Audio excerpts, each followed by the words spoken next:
from our... Mr. Bremerski's online. Okay, Mr. Bremerski's online. Thank you, Mr. Bremerski. Can you hear us?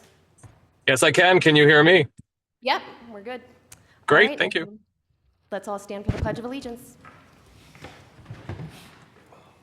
I pledge allegiance to the flag of the United States of America and to the republic for which it stands, one nation, under God, indivisible, with liberty and justice for all.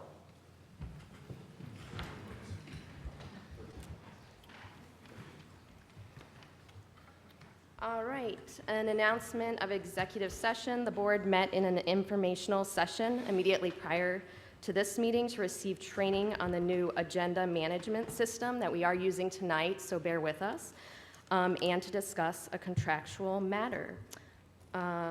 Moving over to Mr. Bremerski for any recognitions tonight. Yes, good evening. I do not see any of our student council here, but I do want to thank them. I know they're planning a lot of great things for the upcoming school year. I also would like to highlight Tech Buddies, Reshma and Meta, two amazing students who created Tech Buddies as a nonprofit organization, hosted an event here at our high school yesterday. It was a great turnout, great number of student volunteers. I want to thank School Director Linton for attending as well, and all of the student volunteers, all the community members who showed up. Really, really fantastic event, but I would say one of the best parts about it was just watching the interactions, the dialogue, and the smiles between our students and members of our community as they were helping each other, and just, you know, as our students were helping our senior members of the community, just understanding the technology a little bit better and trying to practice some things. Just a really great event, and we're just so proud of Reshma and Meta. So just wanted to do a shout out for that. Also wanted to thank our students who are going to be helping out with the upcoming Step Up Days for our incoming 7th and 9th graders. So just some student celebrations. All right, thank you for that. I heard it was well attended, and I think a lot more than just technology skills were shared, which is always nice to hear. We're going to move on to the approval of the agenda for this evening's regular board meeting. Is there a need to amend the agenda for any additions or deletions? Yes, administration's requesting that we amend the agenda so we can proceed with hiring an individual rather than waiting another 2 weeks, which potentially will lead into the 60-day hold even longer. So proposing a motion to amend the agenda for 9C personnel action items to the approval to employ Rebecca J. Myers as a certified employee with a permanent contract effective date to be determined provisionally according to federal and state law regulations. Ms. Myers will be placed on Step 3, Masters plus 60, in accordance with the collective bargaining agreement.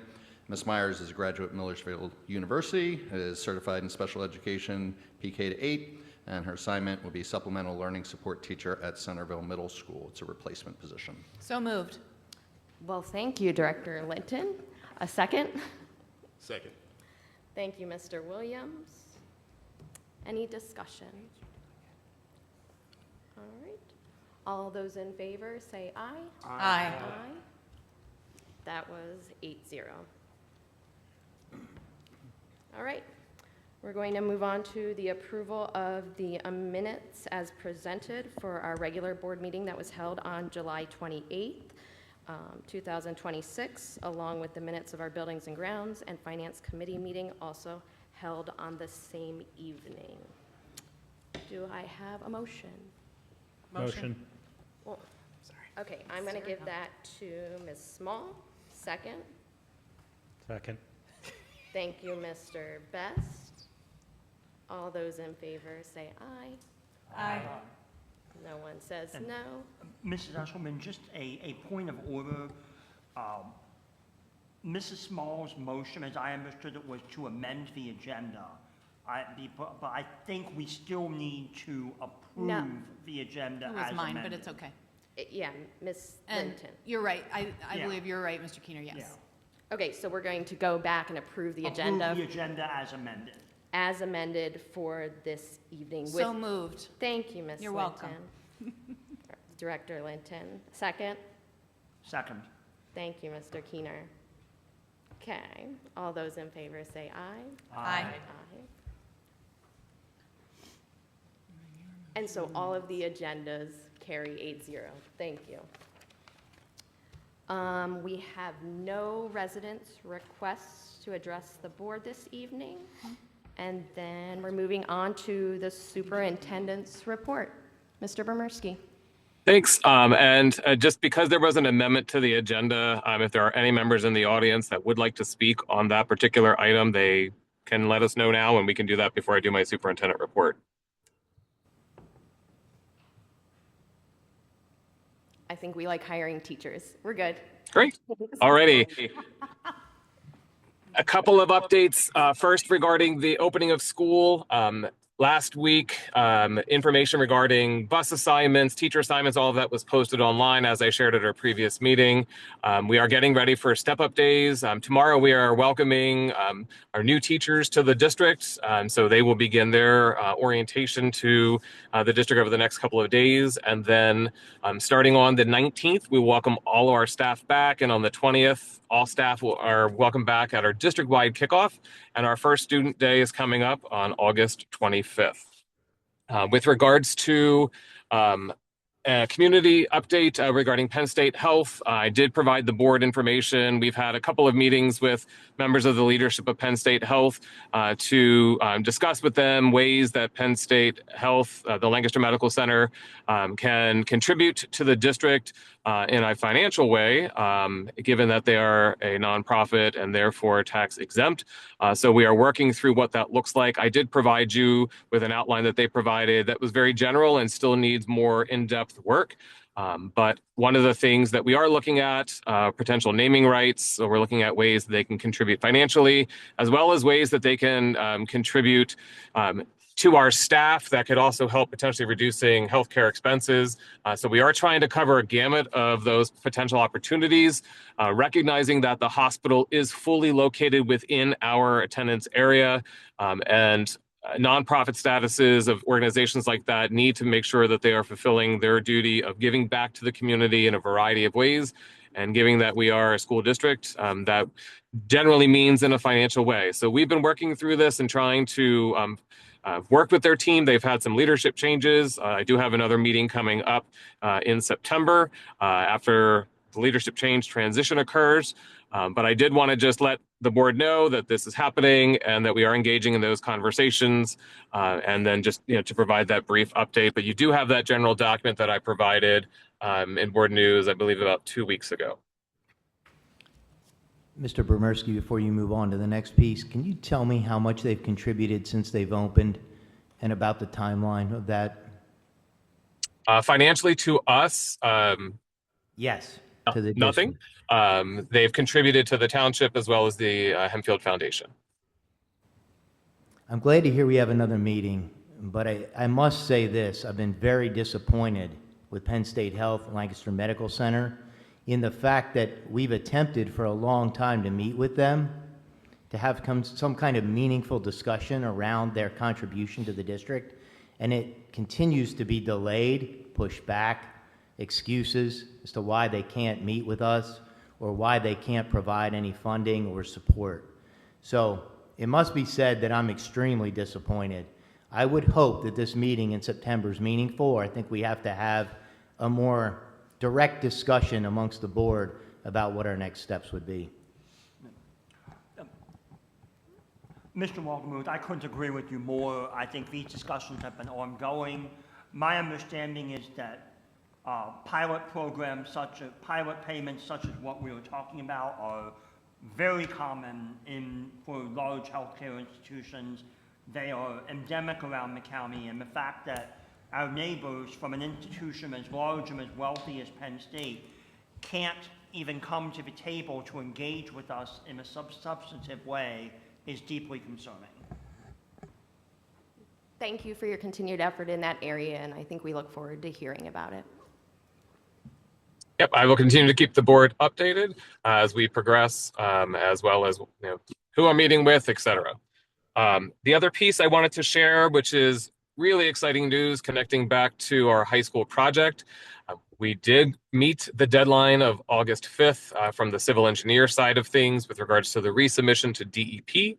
That submission was reviewed multiple times by our civil engineers, including 2 senior engineers, from different lenses, different perspectives.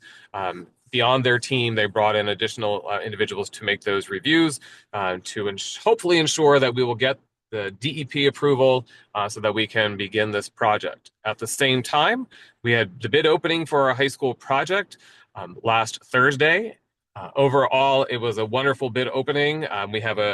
There's several members tonight who will be sharing those updates. So to share the great news, I'm going to turn it over at this point to the KCBA and Fidavia team members so they can walk through the slides with you.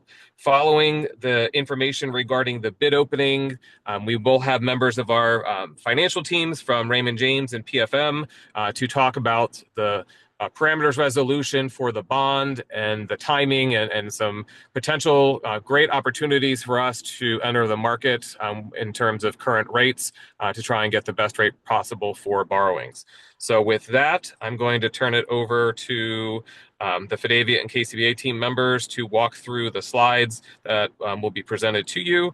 And then from there, we'll go to the Raymond James and PFM team, as well as our bond counsel. I believe Seth is there tonight. And I see John's back, and is that Ryan? Is that you? Yes. All right, there we go. Ryan and John, I'll turn it over to you. Great, thank you very much. Well, it's great to be back in Hempfield. We're excited to be here with some great news. It's a big team working on this project, and we had a great bid day. So that's the first and foremost exciting news to share with the board and the public at this time. We'll go through here. We've been busy continuing to meet bi-weekly with the design committee that comprises of our design team along with district administrators, building level administration to make this project move forward. As Mr. Bremersky noted, he gave that land development process update. So ELA has been busy diligently meeting that deadline, and now we're waiting to hear back from DEP. KCBA submitted the building permit code, so that's been reviewed by code administrators, and as soon as we have NPDES permit approval, that process will finalize. And finally, we completed project bidding.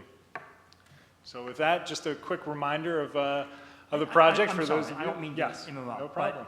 But this isn't on, is there a way to get this quickly uploaded so that we can have it in front of us? Okay, yeah, Sure. thank you. So project as a whole, constructing a new addition to the east of the existing Buchanan wing. Once that addition is constructed onto the existing high school, we'll then renovate the Buchanan wing and then finally demolish the Franklin wing and build our new front entrance and additional parking lots. So that's the overall project scope. If we move to the next, sorry, yep, there you go. So one image of many. Further down, once we cover the costs, the board will be able to review those other renderings of this project. Just once again, reminder, this is your new front entrance, new facade along the existing Buchanan Science Room. So very exciting refresh for Hempfield High School.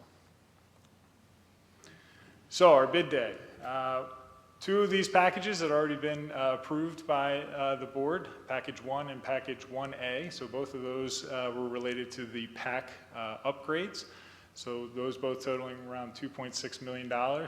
Package 2 came in very favorably at around $178.9 million. And then there are a few ancillary projects, high school projects, that were part of the project budget but didn't come in on bid day, so we're tabulating those at around $4 million.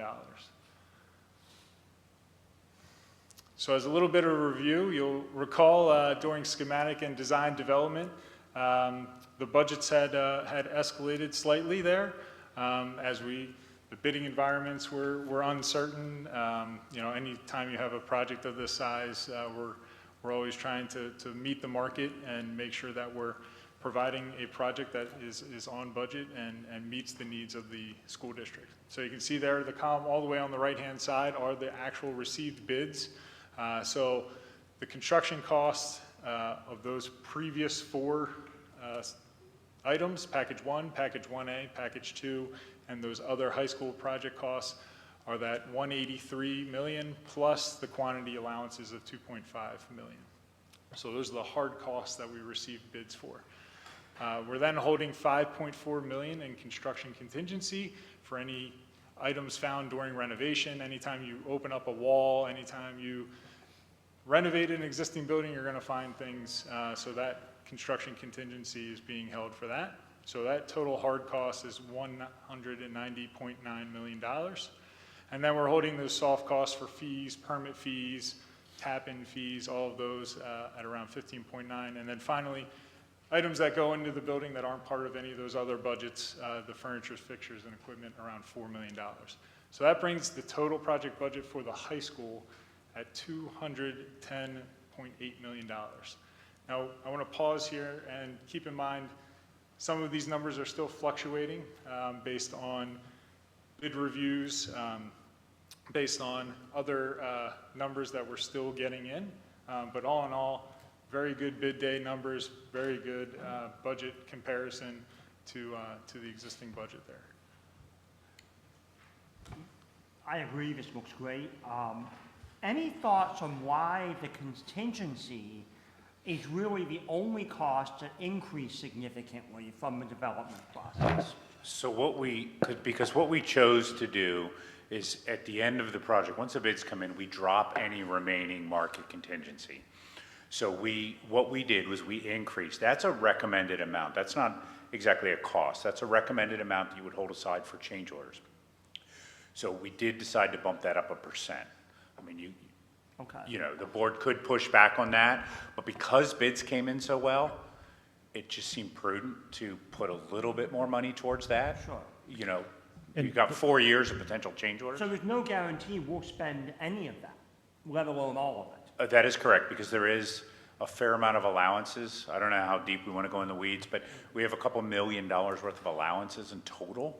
So that would theoretically be used first, in many cases, before a change order. Okay. The nice thing is so unforeseen items is, in my mind, another contingency. So you have 3 different lines of contingency that, you know, were anywhere from 5 million up to 14 to 15 million, and now we're just to 5.4, right? Because market contingency and construction contingency in design development and the unforeseen items, you add all that in, that's like 15 million. And now we're saying, because those other 2 are included, we're just going to bump up the construction a little bit.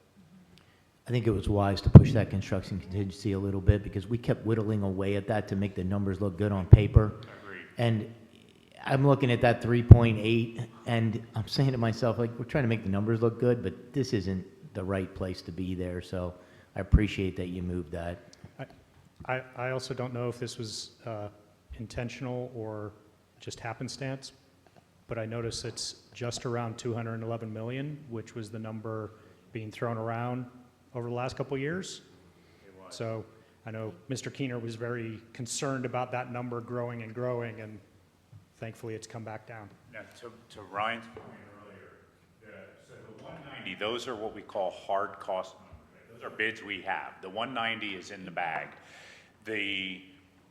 From the 190 to the 210, that we're filling that in daily, right? That's still some estimates. We don't have building permit costs yet.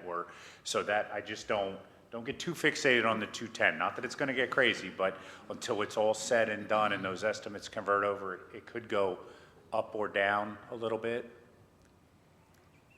Can you explain why we had such a successful bid day? Because that interests me. Like, I would start with, we had a bit of a battle. We ended up with a real bit of a battle, especially with the general construction is a huge chunk, right? It's over 60%. And we ended up with 5 bids. We had a great competition, tons of excitement, which really went into our favor. That was, of all the categories, that was the one that came in the best against the budgets, was the general construction. and the biggest. I mean, and happened to be the biggest. Great. Yes.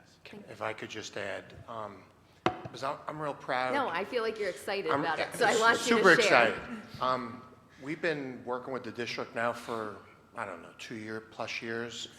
And I know you've been talking about this project for years before that. It's proof of concept. We've had bi-weekly meetings and oftentimes weekly meetings for the last, I don't know, 1.5 years. Hammering away at this. There's been a conservative approach from the board to keep us to task, to keep to a number. John, like summarily, just kind of said, we had amazing competition, but it's a combination of we had numbers. It was just circumstances. It's the 211 number, and as John said, it'll move a little bit, but there was a concern to keep it within budget and keep it as tight as possible, yet deliver the project that you wanted from the beginning. It's the perfect situation where we had a budget, but you had a mission and a scope and a vision to meet, and everyone just kept hammering away at it. And frankly, from the marketplace standpoint, this project has been communicated to the marketplace for the last 1.5 years. So the fact that we got great competition and people hungry for the job, it's just a function of, the effort that's gone in. And I just want to say I'm real proud to be here. It's a team effort. It's an amazing team effort. It was a lot. The trust you placed in us, To get from that 230 to the 225 to the 210 wasn't easy by any stretch. We butted heads at times, but in the end, we got it done as a team with, so yeah, it's been, I feel very fortunate to have been a part of it. It's kind of a textbook how you want it to go. The board gave us a direction. We do not want to spend more than X, and We're gonna knock on wood. Hey. And just not that there will not be bumps in the road, but, and again, I feel lucky that our students are seeing this and our community is seeing this, and it's an example of how to. Yeah, and really good stuff, and certainly appreciate all the work, all the preparation. What's the old saying? Like an ounce of prevention is worth a pound of cure. It's kind of like an ounce of preparation is worth, whatever. We still have a long way to go though, right? So the biggest thing for me is just because we've been disciplined up to this point doesn't mean that we can loosen that discipline here, hereafter. So for me, that's my biggest concern. I've been whispering to Justin to my right here, we got a long way to go. Let's not pop the champagne yet. This is really good stuff. I just want to make sure we're taking all the right steps. So I know that you will do that, and certainly appreciate it. But this is a good step. We don't have a budget for that. Yeah, it's there's just a lot of no one has a crystal ball. The one I have is broken. I just want to make sure that we keep that level of discipline and preparation. So we did get those extra allowances in when I came and talked to you guys a few weeks ago. Yeah. We did pump up the allowances another $500,000 plus. Just again, trying to look out for all the possibilities. Yeah, perfect, awesome. Thank you for the work. It's great stuff, really. I echoing what Mr. Best said, I could not be more thrilled. And certainly, I have not been quiet about my concern about the creep in the cost of this project. And to see it come in here is testament to the hard work of everyone here, of the administration, of the Building and Grounds Committee. So I think it's delightful. I can't wait till Raymond James comes up in a few minutes and tells us we'll be able to actually lower taxes next year as a result of all this. But I think all of you should feel very, very good about this. It sounds like you're already drinking the champagne. Well, and before you do the champagne, we do have numbers for. Did someone say champagne? Okay, keep going. We do have numbers for the stadium work that wasn't quite as rosy, but not bad. But It's not gonna be perfect. I don't know if you want to go into that as well. Mr. Bermercy, was that to be shared tonight too? Let's do it. Yes, we have several things that we'll be able to do. As everyone noted, I'm so incredibly proud of our entire team. Just an amazing group who have been so focused and disciplined, as has been shared. And there have been a lot of back and forth discussions and a lot of individuals' eyes on the drawings, the blueprints, the design, the interiors, everything. Through those meetings, it has been very helpful to get on the same page with consistency and with clear focus. And as people have asked, like that will continue. And that's just been the status that we've been working through, and I know that will continue. So again, just thank you to everybody. This is just, it's great. It's a great starting point for us. Now we just need the DEP to come through and keep moving. We do have other information with regards to bid package 3, which was everything south of Kaufman. And so Ryan, if you want to hit the next slide. Yeah, it's actually. I'm sorry, we're doing the schedule first. We did have to make an adjustment, so we'll talk about that with regards to the schedule. The end date's still good, but then we'll get to package 3. So Ryan, the schedule. Yeah, so throughout the bid process, we've gotten requests for information from contractors, and they were noticing that the length of time that we had planned for the addition, because of the slide and the bidding schedule, condensed the construction schedule of the addition slightly. So you'll notice that the construction of the new addition is planned to go from as soon as we get NPDS and township approval until December of 2028. Originally, that was planned to be summer of 2028. So giving the contractors enough time to make sure that the addition is finished to completion, so that way students can move in and occupy, giving those few extra months, then a winter break switchover. Now, not everyone has to move over winter break, and we've already been in discussion with Dr. Brossman about how to make this work, along with district administration. There are some folks who will stay in Franklin until their equipment can move over to the new addition, until they can be satisfied with the safety and all of those pieces. I'm thinking particularly of tech ed and groups like that. So there's still things to work out with that, but this allowed for contractors once again to competitively bid and give a very good number to this project. So then you'll see once the addition is completed, sorry, go back one. Once the addition is completed, then the remainder of Buchanan will be renovated. There will be renovation in Buchanan throughout all the summers leading up to that. But then the rest of Buchanan is renovated from December of 2028 to December of 2029. And then the rest of Franklin is demolished from December of 2029, and that parking lot completed out front August of 2030, yes. So during 2029, are classes moving out of Buchanan completely? Yes. Okay, so Buchanan will be devoid of students and teachers for full renovation? In the areas that haven't already been renovated or that are directly connected, yes. But yeah, the main academic wing of Buchanan will be vacated. And then you'll have students in Franklin, you'll have students in the new addition, and then you'll have the Buchanan science wing occupied, because those are where a majority of your science labs are. All right, moving to package 3. These are the bids that were received for package 3. So these we've shared. Package 3 was designed in case of a bad bid day on the high school to be able to have options. Fortunately, we had a good bid day, so there are still options, but fortunately, a lot of this can likely be incorporated. So base bid, that includes the dugouts for the baseball and softball fields, along with the maintenance building that's required, because when we build the band parking lot across from Kaufman Road, where the existing barn area is, that gets taken down. We need a space for that equipment. We also need a space for all the equipment that's currently in the steam, next to the steam plant. So all of that equipment goes into that new maintenance building. We're able to construct the band parking lot. So those projects were the base bid, because we need that to happen in order to construct the high school. We then also have the field house, new field house, which once again, very good bid day for the high school. In conjunction with the new field house, we have renovating the existing concession stand along with the existing field house.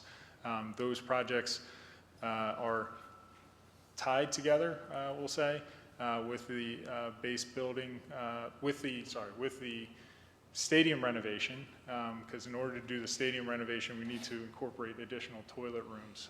So that's what triggers both the existing concession stands and existing field house along with the new field house. Finally, request for the stadium parking lot lighting to be replaced. That was bid as an alternate. And then the last two there, unclassified, John explained some of that to you the last meeting. So once again, building in those unclassified alternates into this bid as well for rock, unsuitable soils, things of that nature. Was all of package 3 included in the 211 shown earlier? No, No. this is on top of. So Okay. you'll see if you go to the And next then- slide.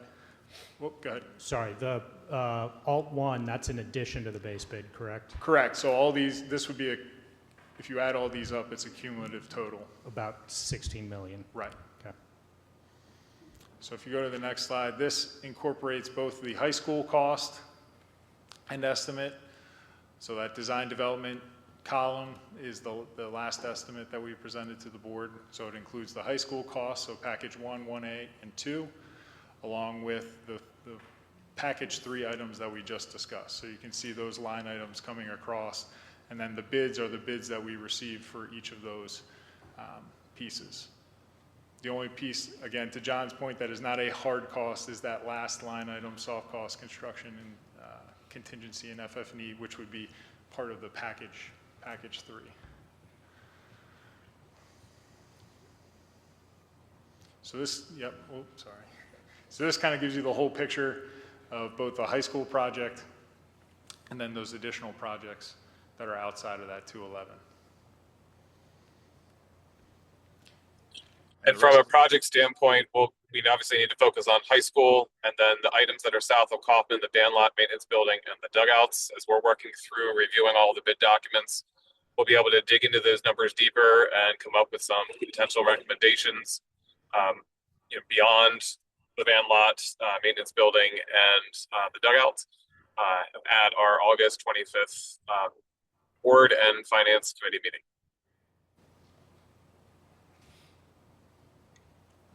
Any other questions?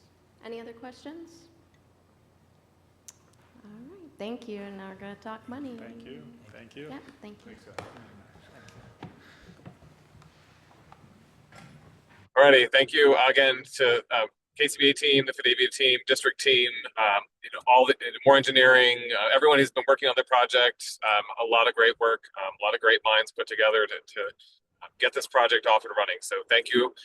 A couple other updates that I did just want to share on the agenda tonight. You will see 2 items with regards to one, acceptance of the quotes for the baseball and softball field scoreboards. The other one is the Musco lighting for the upgrade to the stadium lighting. The scoreboards, those costs would come out of the $3 million that is dedicated to the baseball softball field out of the high school project. And then the lighting upgrades in the stadium, just for the stadium lights, that would be out of the capital projects plan at this point. But again, as we're digging into things, and we'll be coming back with some potential recommendations or shifts for the capital plan based on how our bids came in for the high school project package 2. Okay. I don't believe I have anything else, unless there's any questions regarding anything that was shared tonight. We have Lou here. We're going to hear from him Oh, too. Is that yep. correct? No, it's okay. Yep, that's next. Yep. Anything else on those items that were shared? Okay, then also tonight we have the bond parameters resolution. So Lou and Lauren from Raymond James, John Fry from PFM, and I believe Seth is there from Saxon and Stump with regards to bond counsel. So Lou, Lauren, John, and Seth, it's yours. Okay, thank you. Yes, the entire financing team is present here. John Fry, PFM, Lauren Stadel from Raymond James, and Seth Byers from Saxon Stump. Seth is filling in for Rhonda Lord, who couldn't be here tonight, but she has certainly been involved as we prepared the parameters resolution. Why we're here tonight is on your agenda is that parameters resolution that would authorize all of the debt that's needed for the high school project. We've been at your finance committee meetings over the last year and a half reviewing the financing plan. You've given us a lot of input. I think we've settled on a financing plan where we do 3 bond issues, one here in 2026, one next year in 2027, and then one in 2028 that would fully fund the project. The plan is to do that first step tomorrow with a $75 million issue. Based on the discussion that we had here, I think that was last month, you had basically instructed us to be ready. Obviously, there's been volatility in the interest rate markets. So we followed that instruction. We've worked closely with Mr. Bromierski and Ms. Hall on preparing the credit rating, preparing the offering statement. Hopefully all of you got the good news and saw the credit rating report last week that Moody's did reaffirm the district's AA2 credit rating. It's an excellent credit rating. If you looked over that, you saw right in the very first paragraph, they talked about the school district's prudent financial management and how you've planned for this large project that obviously requires a lot of borrowing. That was something that there was quite a bit of discussion about on the credit rating call, where Mr. Bromierski and Ms. Hall talked about the financial planning, the budget planning, how you've been building money into the budgets to prepare for this debt service coming online. So you got definitely positive credit marks for all of that financial planning, and if you read the rating report, they pointed that out. So we're in a position that everything was put into the market last week in terms of your financial information, that if you authorize the resolution tonight, we're scheduled to price your bonds tomorrow. And we have a call scheduled with Mr. Bromierski at 12:30 that if everything goes well in the marketing of the bonds tomorrow, he would then give us the verbal award. And again, that's just on this first $75 million is the first step. Of course, we'll be in touch a year from now as we plan that next financing, talk about where interest rates are. In terms of market conditions, you've probably heard a lot. There was a jobs report on Friday that was negative. That was actually good news for interest rate markets because it pushed interest rates a little bit lower because the jobs report was so weak, showing maybe a weakening of the economy. Obviously, interest rates usually react and go lower when you get a report like that. So we did see interest rates in the municipal bond market move about 4 basis points lower on Friday. Tomorrow morning, there is a CPI inflation number coming out at 8:30, so we're obviously watching that. But in terms of, I think, the setup for pricing your bonds this week, and I did have this conversation with Ms. Hall on Thursday, saying that we're recommending we proceed at this point. A couple of things that are good news is that the amount of bonds scheduled to be priced this week is down dramatically. Last week, there was $19 billion of bonds priced across the country. This week, it's scheduled to be $11 billion, so that number's lower. That means there's more attention that could be paid to your issue. Also, some of the setup in our marketplace, August 1st is a big amount of bonds that are redeemed on that day, so that money that investors got back needs to be reinvested. So here we are on the 11th of August. That money needs to be reinvested. It's keeping our market strong. So we think it's a good setup for tomorrow to price your issue. So hopefully we'll have more good news to follow up the good news that you received last week on your project bids. So that is the resolution that you have. Seth is here if you have any questions about it. It is the standard parameters resolution that you've seen before, authorizes the team. And of course, none of that takes effect until we have a verbal award and a signature back from the board president to make all that happen tomorrow. So any questions? Yeah, so as far as the process, since in the past it's always been an annual resolution for like a one-time, now that this is a much larger amount, does that mean that next year we won't need to pass another resolution because it still falls under this? We just then give you the go-ahead for whatever amount? Yes, that's exactly right. We had that discussion with the administration that you could take care of this in one approval. It saves you some legal costs of having an advertising cost rather than preparing a resolution each year for each one of those borrowings. So most districts that have large projects like this with multiple borrowings, we recommend just passing one resolution. Saves you some money. And then, so the 244, that does not include any of the 15 that we've been borrowing for the last several years, right? So realistically, we're not going to get even close to that. That's correct. And or hopefully. Right. And that number, when we built it, was actually based off of a financing plan that was funding, I think it was $223 million is what we were solving for the last time we were at Finance Committee. So that 244, we have to inflate for some state borrowing rules. So we were never going to borrow 244, even if your bids came in at the old number of 223. So the number that you actually borrow will be significantly less than that. And that's part of why we're breaking this up, is that as the project progresses, if there are any changes, plus or minus, we can modify how much we borrow. Yeah, and since we've already done several years of 15, I think on that, by the way, I love that table that you guys present every year, but the one it says, like the column 1 has 75 this year, and I think 75 next year, and then like 53 or 63 the following year. Correct. To wrap us up. Yes. Cool. Okay. Mr. Keener. Thank you, Mr. Videlli. So the parameters resolution has a coupon rate of 6%. And if I understood you correctly, you don't think they're actually going to price that high? Correct. Just like the amount was inflated Right. for what we send in, well, actually, what Seth's firm will send in to the state, that was inflated, as well as an interest rate not to exceed. So we always bump that up. Sure. So that number in there is higher. Right now, the estimate's probably for tomorrow's issue somewhere around 4.5%. You said 4.5? 4.5. Okay. All right. We'll hold you to that. Hopefully, things are calm tonight. Nothing crazy happens. Thank you, Mr. Videlli. You're welcome. Thank you all. Again, team effort. Thank Sure. you. All right. And Mr. Burmercy, you already finished up, is that correct? Yeah, and so also on the parameter of the resolution, while they said, being signed, Mrs. Eshelman, we have it there for you to sign this evening, working with Mrs. Rhodes on that. And then even thereafter, if need be, any signatures, you certainly can sign that. Given you're the board vice president, Mrs. Brady is unable to.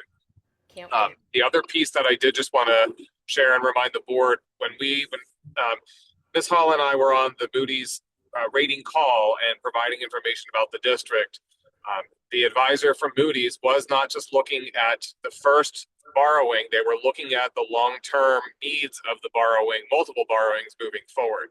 And so they did take this to a larger committee as they started reviewing. But one of the things we heard loud and clear is we need to continue the process that we have been doing, where we are strategically setting aside millage every year until that time period ends, where we've built in enough millage to cover the total debt. So from a board standpoint, I just wanted to bring that back to your attention, that is something we need to continue to be very mindful and focused on with regards to when we're working on our budget, that a percentage of a tax increase does need to go towards future millage and future borrowings. Lou or John, can you talk a little bit about why that would be an impact in the future with regards to credit ratings?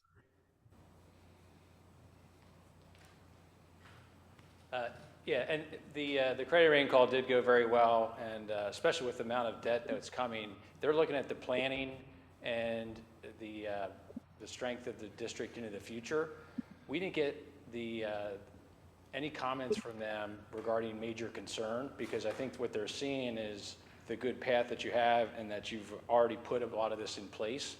But they did mention, obviously, that if things get deteriorated and those things come off the rails, then the risk goes higher, then there's credit negatives. So it is very important to keep that up. They will be watching, as you know, every time we go back for a new bond issue. So next year at this time, when we go back for the next one, another rating call will happen. So they'll be watching all along the way to make sure. But we're on a great path. They're just going to be watching to make sure that continues. Yes, sir. So, sorry, Mr. Permersky. No, go ahead, Mr. Best. That was actually one thing that I was curious about. So in the personal finance market, obviously, if you take on a ton of debt, you potentially hit your credit rating and it starts coming down, right? So is there potential that in 3 years, once we're done borrowing, is it a more likely potential that we keep the AA2 or that we come down because we have, $300 million in debt? Each time we're on those calls, they do try to telegraph what they're thinking. And again, as they know what's coming, and they did not mention any major concerns as long as we keep on that path. But there's not just this that goes into that. There's other, what's your fund balance? what's your enrollment trend. There's other things that all go into this kind of formulaic, box that they put it in. So, some of those things are outside of your control, demographics, economics, those kinds of things. But the path that we're on, I would say it's more than likely we'd be able to stay at the AA2. And again, each time we're on the phone with them, if we start to see any kind of negative tones, we'd be able to report that back. But so far, And hopefully have enough time to be able to correct by the next time so that they don't, that's correct. But again, as Mr. Pomirski's been emphasizing, we need to continue to stay the course doing what we're doing for the next 3 years so that that doesn't come down. But it's kind of like back to the discussion, stay disciplined. Good news so far, keep your head down, let's keep moving with the good momentum. Thank you, John. Thank you. Sure. All right, we're moving on to President's report, Vice President's report. It's just crazy that all of this is happening while we're about to start the school year, so I'm just going to talk a little bit about that. The next time we meet as a board, the first day of school will have finished. We meet that evening, so super excited for the start of school on the 25th. I just want to let the community know that I think everyone's head is in a different space. Some people are still summer thinking, some people are getting worried, excited about the upcoming school year, and it's all valid. Everyone's different, but please reach out to the school district any way you can. I know many dates have been pushed out through social media. Check the website, sign up for the 5 o'clock school emails, check Power School, talk to your students, ask questions. But we just want everyone to feel comfortable and safe coming back to school, so please reach out, be proactive with communication, so that we're doing all of this in tandem with starting the school year. So that's all I have for that. And then we're moving on to representative and adjunct reports. We're going to have Mr. Keener from the Lancaster County Career and Technology Center. Thank you, Mrs. Esselman. The Joint Operating Committee did not meet in July, so I have no report. The next meeting will be Thursday, August 27th. Thank you. All right, moving on to the Hempfield Rec Center, Mr. Wagner or Mr. Williams, or a combination. The Hempfield Rec Board met on Wednesday, July 22nd, and we had a great final presentation from Beam Consulting on the feasibility study for the capital campaign project. I thought it was well put together and certainly gave me clarity on some things as we move forward. And as the district works to complete the transition to full-day kindergarten, some of our local daycare providers who formerly provided midday transportation to our half-day kindergarten students dropped that service. And thanks to the work of Dr. Dandridge in finding a solution, the Hempfield Rec Center will fill that gap and provide wrap services for Hempfield families this coming year. We will host both AM and PM classrooms at both Farmdale and Centerville elementary schools, and busing will run from other elementary schools to those locations midday. And they will also be able to receive breakfast and lunch there as well. And our admin team has also been working to bring down the transportation costs for families. And again, just want to thank Dr. Dandridge for his work and the Hempfield Rec for their efforts and partnership. Jen, who is the director of school-age child care at the Rec, is very excited about this opportunity, and it's just another option for families as we progress to full-day kindergarten. And our next meeting will be on Wednesday, August 26th at 5 p.m. Thank you. Thank you for recognizing all the work that went into that. It was quick, but it was needed, and kind of glad, again, everyone's working together to keep it going. All right, moving on to standing committee reports. I believe I'm going to turn it over to Mr. Best because he ran the last meeting in Mrs. Brady's absence. All right, 2 weeks ago, we heard more about some of the summer projects. A lot of them are progressing potentially even ahead of schedule. Playgrounds, the resurfacing, LPC, HVAC, and lighting upgrades. We also had a discussion about the lead water testing and continued to decide that previous tests were good enough. However, we did recognize that as we are disturbing stuff underground, we want to be mindful of that, and we may look at some options in the future. We discussed the soil testing, which was referenced tonight, and as a group, we felt it was better to have the higher allowance as a more of an insurance policy, which thankfully made it into bid day. As far as finance goes, we discussed changing our bank, and we have the approval to switch to PSD LAF tonight. And then we also have a bunch of contracts up for approval tonight. All right, any questions? We're good to go. All right, moving on to approval of personnel action items. This will include 9A through now 9C, which we amended at the beginning of the meeting. That's our personnel action items, our returning substitutes, and then the additional personnel action item 9C. I need a motion to approve. So moved. Thank you, Director Linton. Second? I'll second. Thank you, Mr. Wagner. Any discussion? Just want to point out that I see there are graduates of the Hempfield class of 2022 on the agenda tonight. I know some of them, and I just want to say it's great to see Hempfield alumni return to the district, and just as my Hempfield teachers did for me, I look forward to seeing you both inspire and educate the next generation. Well, thank you for recognizing that, because we would. Did you tell her that she has to talk then if we No, if we vote for her? I did not say it. You don't have to do that. All right, we have a motion and a second. All those who approve, say aye. Aye. No nays. Okay, motion carries 8-0. All right, moving on to approval of the building and grounds action items 10A through 10C as presented. This was 10A is a change order. 10B includes 2 quotes that Mr. Brumerski alluded to when he was talking. And then 10C, which is a food service bid that we had to reject, but we're just doing it in the correct way. We want to do it all legally. Motion? So moved. Thank you, Mr. Wagner. Second? Second. Thank you, Ms. Small. Any discussion? Yeah, so on the Musco bid, what is the purpose for the RGB show control system? Which component are you talking about? That whole thing, the,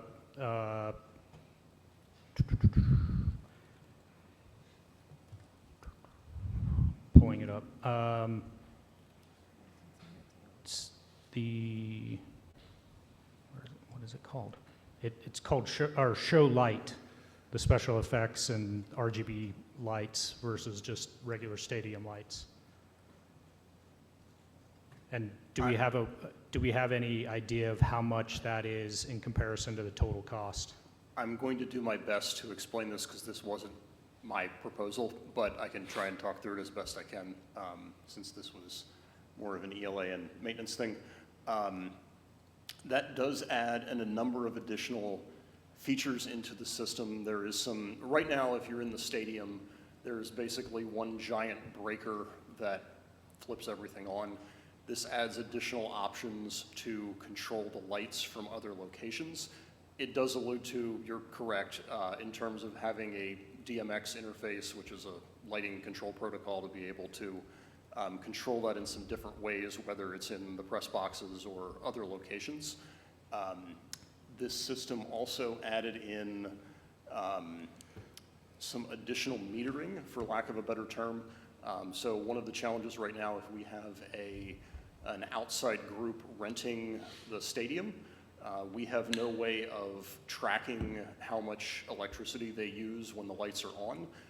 This does allow us to do metering by who actually badges in and throws the lever on, so to speak.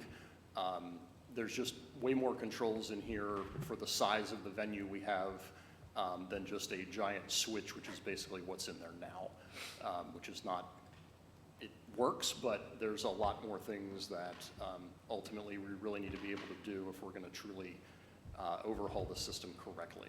Does that Yeah, I question why a DMX system with multicolor fixtures is needed. So the only multicolor fixtures are the accent lights, the actual up on the poles, the main ones that blanket basically the entire field are simply white light. The accents, if I am correct here, I looked at this right before the meeting very briefly.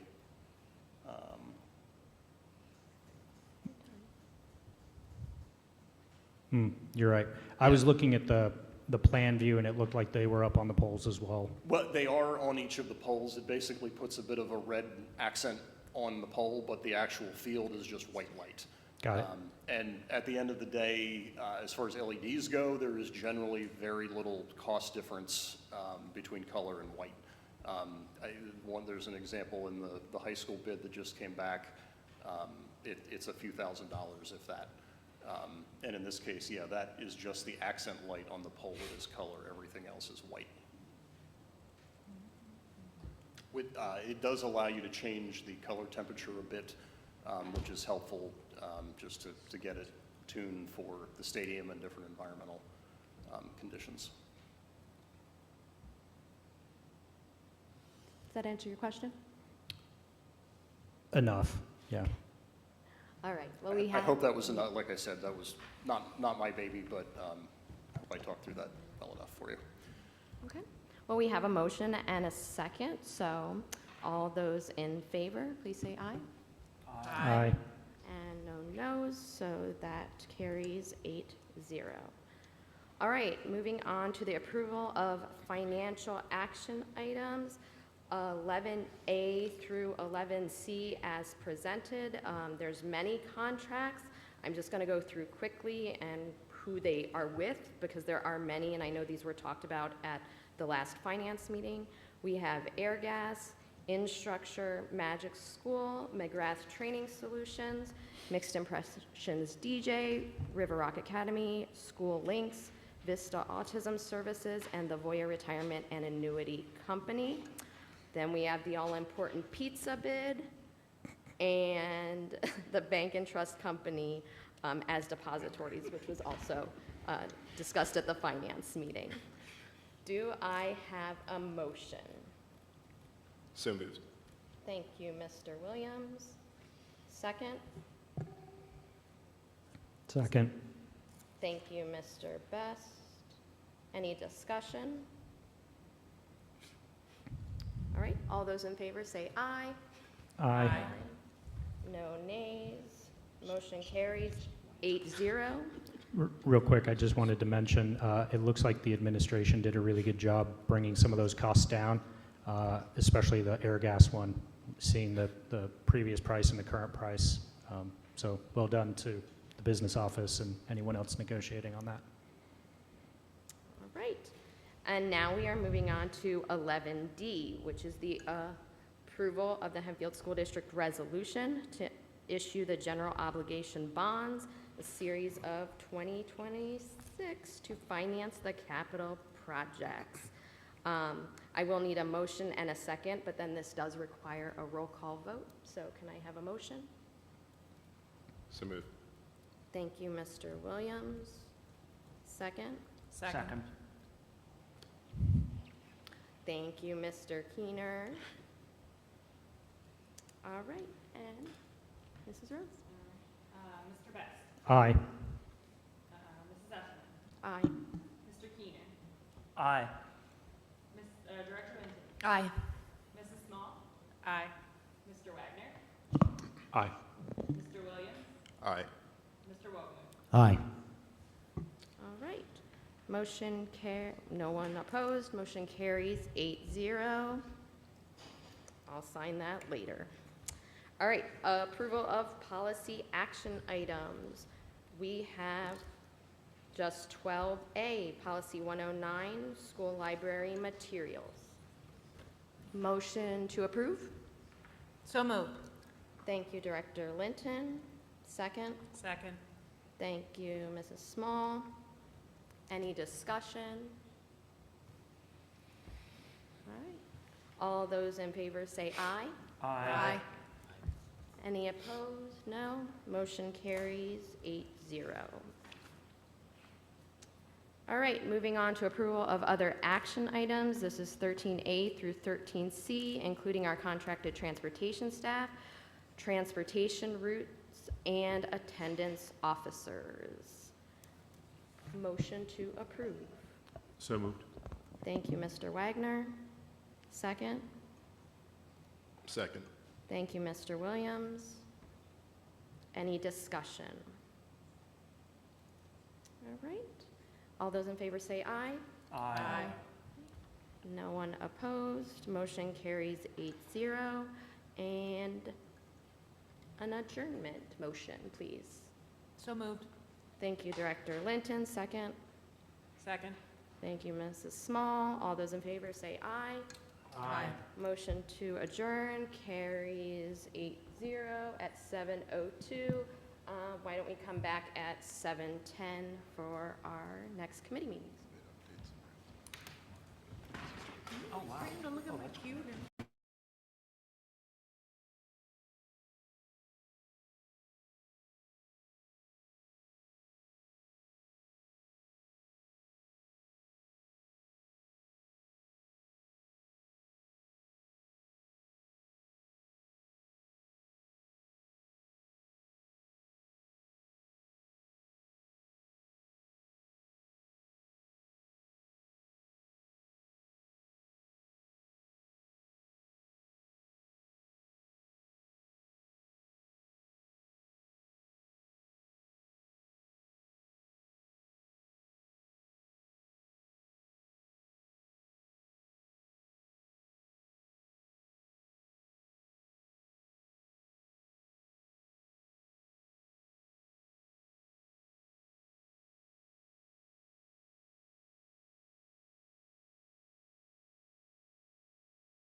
Call the Education Programs and Policy Personnel and Legal Committee meeting to order. Just seeing if Mr. Bomerski is still online.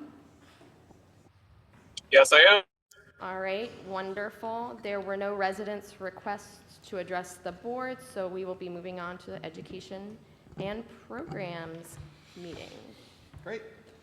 Thank you, Ms. Sessions. We have two presentations tonight. The first one is some information on the Ready to Learn block grant now that the state budget has been approved and the block grant dollars are out. We will be filling out the application shortly, so I wanted to, just for the community and for the board, give some brief background and history of Ready to Learn block grant, as well as talk about how it will be impacting Hempfield in the coming year. I'm stalling as long as I can here, Mr. Graham, so drawing it out. New system, sorry. Everyone's looking it up right now, too. I'm bringing it up. Don't worry about it. It's all good. Okay, Director Linton is ready, but some of... I'm ready, but I wish I could have won. I'm excited. Talking lighting in between the break.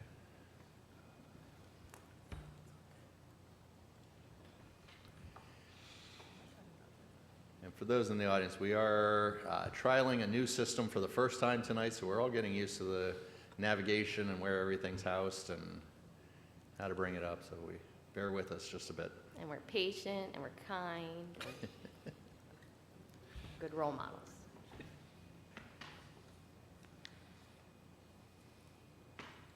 All right, well, just to keep us All going. right, It's as great. close as we're going to get for right now. That works. Beautiful. So as you're likely aware, there has been a bit of an equity problem in the state. As far back as 2015, the state adopted that fair funding formula on a bipartisan vote, but it was a formula to distribute basic ed dollars. It was really locked into old protocols and was not based on student need. Therefore, similar dollars were going out across the state to neighboring districts with similar needs and vastly different dollar amounts. And it really created this structural gap and presented in 2014, 2015, the basis for a legal challenge from several school districts, including some very close to us. And in 2014, that suit went to court. You can go to the next slide there, Mr. Graham. In 2014, that was filed in the Commonwealth Court, made its way through, and was ruled on in 2023, essentially ruling that the state funding formula was inequitable. And while the ruling and the holding did not present solutions, it basically turned the problem over to legislative and executive branches to fix. Said the issue is there, you need to fix it. And they've been working on that for the past several years. So after that, the Basic Education Funding Commission was formed, and this issue was studied for several years. In 2024, they were then presented several different options, and one of the committee's sub-reports was then voted on and passed by an 8-7 vote to provide adequacy targets for each of the districts across the state and to close this gap that was identified. So that gap was in total $5.4 billion. The commission stated that the state's responsibility of that gap was about $5.1 billion, and they presented a 7-year timeline to close that gap. We are in year 3, as you'll see here in a moment, of that 7-year gap. So the first year, 24-25, the state provided $526 million to school districts to close the gap, and then the past 2 budget cycles in 25-26, 26-27, there was $565 million put into the state budget on adequacy dollars in order to close that gap. In total, we're at about $1.66 billion of the 5.1 closed now as a result of the past 3 years. That remains about $3.4 billion for the remainder of that time, using the Commission's recommended 7-year timeline and to close the rest of the money. Lots of work to do. That underlying formula continues to be debated every year. We continue to wait, which is one of the reasons why we can't budget for that number during our budget season. We have to wait till the state's budget is adopted so we know what those dollar amounts. We are expecting and hoping that will continue to grow as they meet that court's mandate to close the gap. If you look at the Ready to Learn block grant, it really is comprised of 4 parts. The foundation, the adequacy supplement, there's a tax equity supplement and a minimum adequacy supplement. The bottom 2 don't apply to Hempfield. Those are some special situations for other districts. Really, the 2 that apply to us would be the foundation. That's the base allocation that we get every year. And then the adequacy supplement would be any additional dollars that we would get beyond the foundation amount. The goal is that each year when you get an adequacy amount, that gets combined with your foundation and becomes your new foundation for the following year. So when we budget, we do budget the foundation amount in because that is known and we know what that amount will be. We just don't know what the adequacy supplement is going forward. There are very strict approved uses of this money as well. A couple of them are in italics there at the bottom of the slide, really targeting student growth and achievement and supporting students. So full-day kindergarten, great fit here. Tutoring, reading instruction, mental health and social services, school libraries. Those are some of the areas that we are permitted to spend our funds on. We cannot spend them on administrative costs, on direct salary costs. We cannot spend them on furniture, things like that, right? And there's a whole bunch of guidelines. So we'll talk a little bit about what we have spent them on and what we are proposing for this coming year. So last year, we just closed up our 25-26 Ready to Learn grant. Last year, our foundation was a little over $1.3 million with the adequacy supplement of $689,000, so just a bit over $2 million. The funds that we spent for last year were on some math and literacy programs, so Newsela, Get More Math, Renaissance program were all programs that we use in the classroom. We use those funds for elementary summer school. A large portion of the funds were directed towards our new elementary science program, a PhD science, to purchase those supplies. We spend money on library books and software. We have a program called Second Step that we use in our elementaries, both for career readiness and for social and emotional skills. At the high school, our Edgenuity program is the platform we use with our virtual academy. So we had those funds in there. Charter school tuition dollars, you can put increased dollars into the Ready to Learn grant. You can't put all your charter school tuition costs in there, but if you have increased funds, you can apply those to the grant, so we do have some dollars there. We have psychologist services for some of our English language learning students, as well as some additional English language department books and software. So those were the buckets, the areas that we spent that $2 million on last year. The other important thing to note is that all of those funds must be expended in that year, in 25-26. We cannot carry over any of those funds into the following year. They must be spent on that year. They can't be spent for funds in the future either. So now we get to this year.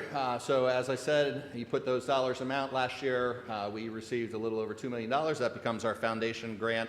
And now we had an additional $680,000 that came through in the adequacy supplement this year. That was our cut of the grant.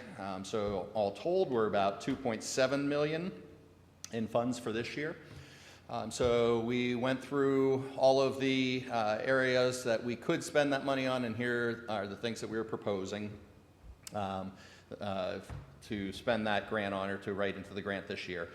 Full-day kindergarten obviously is an important initiative for us. It's tricky because I can't spend it on future things, right, as we grow into it next year. However, we added 6 new teachers this year. I can certainly spend dollars for those teachers, as well as one of the proposals from the committee was to add aides to those full-day kindergarten classrooms.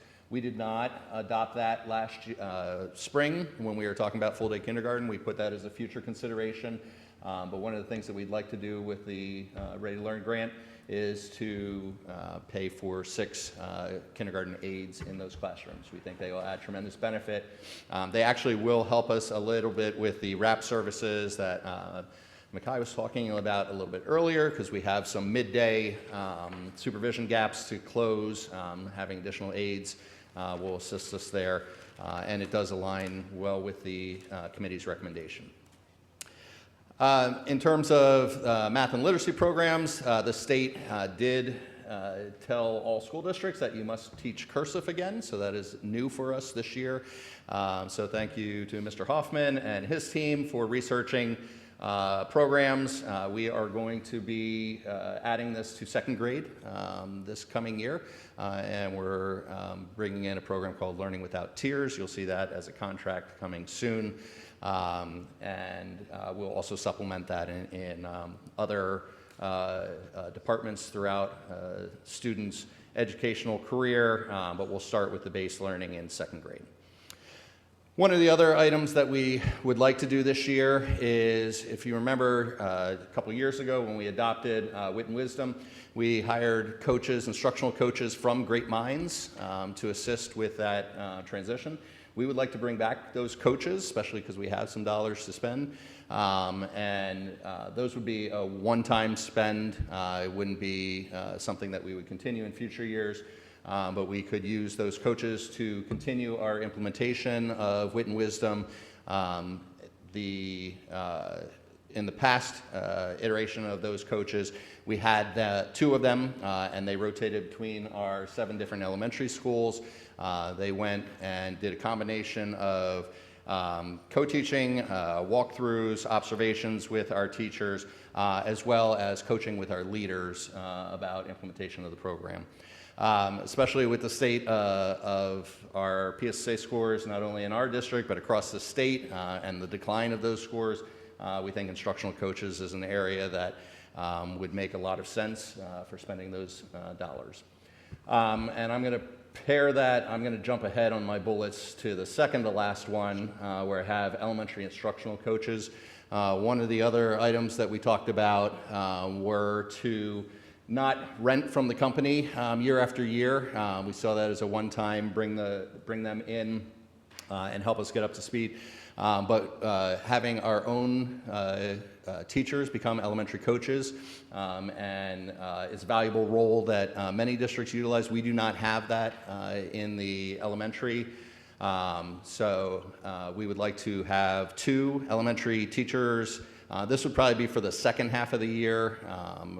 But we would post for these, and they would then work with our teachers as well as the Great Mind coaches to support not only our ELA, but also our math and science, social studies, all of our core instruction with teachers. Jumping back to the left-hand side, summer school, we would like to continue to support that. The past couple years, we have been doing a 4-week program in July. We would like to make that a 6-week program, do 3 weeks in June, 3 weeks in July. We can use those funds to add the additional 2 weeks of summer school. Mr. Hoffman and the team did an amazing job this past year with summer school. Again, if you were there, the students were at the end of July saying, I don't want to go home for a month. I would like to continue coming every single day because of the interactions that they were having with our teachers.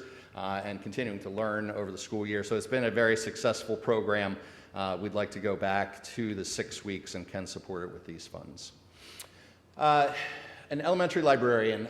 So I've talked to some of you, and we will be bringing it back this year, that we really need to look at our elementary schedule. There are some structural gaps I'm trying to close where there's inconsistency with common planning time, with specials. The schedule, we paused last year, the work on it mainly because of a lot of the work we were putting into the full-day kindergarten program. But that schedule is contingent on having a full-time librarian in each of our elementary schools. Right now, we do not have a full-time librarian at LPC. We have one at all of our other elementaries, and then 5 of them come and support LPC on various days of the week so that LPC can get their specials. So with the new schedule, I would need a librarian at each school. So this, and I can use that librarian this year, even if I am not changing that schedule until next year. What it will do is not only give that consistent support to LPC, but it will also allow the other librarians to have a single building to support, and will allow them to have additional building time to work with their principals to help us in times when we have a substitute call out and I need someone to cover a classroom, right? So I add capacity back to the buildings by adding that one there. Yeah? Dr. Dandridge, could you remind us of the, I guess, $2,050,000 and $680,000 that we received this year? How much of that was budgeted and how much of it was what I'll call a pleasant surprise after we... You're talking about passed our 25, 26 school no, year? Well, or are you talking about what I'm proposing right now? the 26, 27. What I'm looking at right now. Yeah. 2 million. Yeah. How did we assume that we were going to get at least the 1.4 and the 700, and then the other amount that was a Mr. Graham, can you back up one slide? State budget. So we assumed in the budget process the foundation, so the 2 million, right here on the screen. Okay. The 2 million in the foundation grant was part of the budget. The adequacy was not. So that none was of the adequacy was. correct. Okay. That was additional. Thank They you. both buckets together fall under the same spending regulations as to what I can spend it on. But in terms of what we budgeted versus what was additional, the 680 was the new. Yeah, because basically the 2 million was last year's. Right. Okay. You got it. So basically, this shows that we're about 680,275 to the good from the original budget. Correct. Have we ever not received adequacy funding? It's just been the past 3 years, right? So it was 24, Since 25. it started, I guess I should Correct. clarify. Those are the 3 years So that we've. why don't we include that in the budget? And everybody knows where I'm going with this. Now I've already uncovered 1.6 million additional dollars that we didn't account for in the budget. We're approaching, without any of the things that will come in under, a $1.6 million, I would say, overage from where we were with the budget. That translates to almost, well, it's about 1.6% in tax increase, which you start to do the math. Now we're down about where we probably should have been when we went with a 4.1% from the very beginning. And I can't emphasize enough that I'm all about taking tax dollars when they're needed, but I continue to have reasons why, and it shows up every meeting, why we went over on that. I hope we learn from this in future years where we can maintain a bond rating, and we did, maybe without having to go to the extreme. I just want to pipe in and say, like, I feel very nervous, given what I understand about how the budget works and how the budget is going to work moving forward with making that assumption. There is no mechanism that requires our legislators to give us that money. It is not codified in law. It is based entirely on negotiations that happened during the budget process. And given the fact that revenue moving forward at the state level will not match the needs, I think it's a risky move to make. I do know that, yes, so far, our legislators have chosen to go along with adequacy as the mechanism that they are fixing the unconstitutional nature of, from the court ruling, and they don't want to end up back in court, but there is no guarantee. And there's no guarantee, given that we're already behind on the 7 years, If you looked at the numbers from earlier in the slides, we were set to try and match that adequacy gap by 7 years. But if you look at the amount that's still left, we're looking more at like a 9-year time period, given how the numbers have worked out so far. There's nothing to say that they couldn't lower these numbers as well. So- You lead me right into my next point, and I know you're pretty much done with your slide, or I would hold off until you finish, but I think the next one's a thank you. So you lead me right into my next slide, Mrs. Small. Some of these items that we're adding back in, they're all good things. I'm not suggesting they're not. We're finding ways to spend adequacy money. We're finding ways to add positions and add things that aren't going to go away. And I'm even going to go back to this Great Minds coach. Look, it's not a bad thing on paper. My concern is that our grades have been slipping and there's concerns there. I'll go back to when we chose the program. I still think we made our mistake there. And everyone around this table will probably disagree with me. But now we're having to add bodies to supplement a program that I felt was struggling from the beginning, very new to the space, didn't have a proven track record, and I didn't trust it from the very beginning. So now we're throwing coaches at it. Again, when I look at this, it frustrates me because we're finding ways to spend money, finding ways to add increased costs in, and when we're talking about an erosion and keeping our good bond rating, and I look at our expenses, it's expenses and revenue. And I keep coming back to the fact, if we keep eroding away by adding things, you will find them back here in a couple years, and you'll be having a vastly different discussion about where our bond rating is. So just be careful, and I say this passionately because I care, and I want you to be cautious. Let's add this to things we already have in place. Let's use these dollars appropriately and legally, but let's not add new things with them. We add enough new stuff here. We don't take anything away. So let's be very careful that if they're not guaranteed dollars, we don't treat them that way. I mean, I couldn't agree more. And we look around the county and we see what happened to the districts that took short-term COVID money and used it and baked it into a strategic arm-running budget, okay? And those districts are now experiencing a fiscal cliff. Hempfield did not do that, okay? And I think we are perilously close to making the same mistake with adequacy funds that other districts did with pandemic relief dollars, and using them to create positions and create ongoing expenses that will likely survive the continued adequacy funding. So what I would challenge this board to do is say, hey, we made out great this year. We got an extra $600,000 in adequacy funds, and we got how much more in basic education funding? We came up, what'd you say, $1.5 million to the good this year. $1.6 million. budget. I would like to see us take that money, put it into reserves, use it to not borrow as much for the high school project. Even though we got wonderful news today, we won't have to borrow as much. Let's not find ways to spend our windfall. Let's use the windfall to keep our fiscal house in order going forward. Just 2 points here, real quick. One, we're not legally able to put our adequacy funds into reserves. It's written into the stipulations that they set up. No, but we can. You're missing the There point. I understand where you're coming where from. you're going, Dr. Dandridge, and Yep. you and I both know that there are ways to Sure. comply with the adequacy regulations Sure. and still put funds into reserve that we weren't anticipating. Which is the second point. So, Mr. Graham, if you go back to what I was talking about, right? We were really trying to strike the balance here and not just add new and to put us into a bad position, right?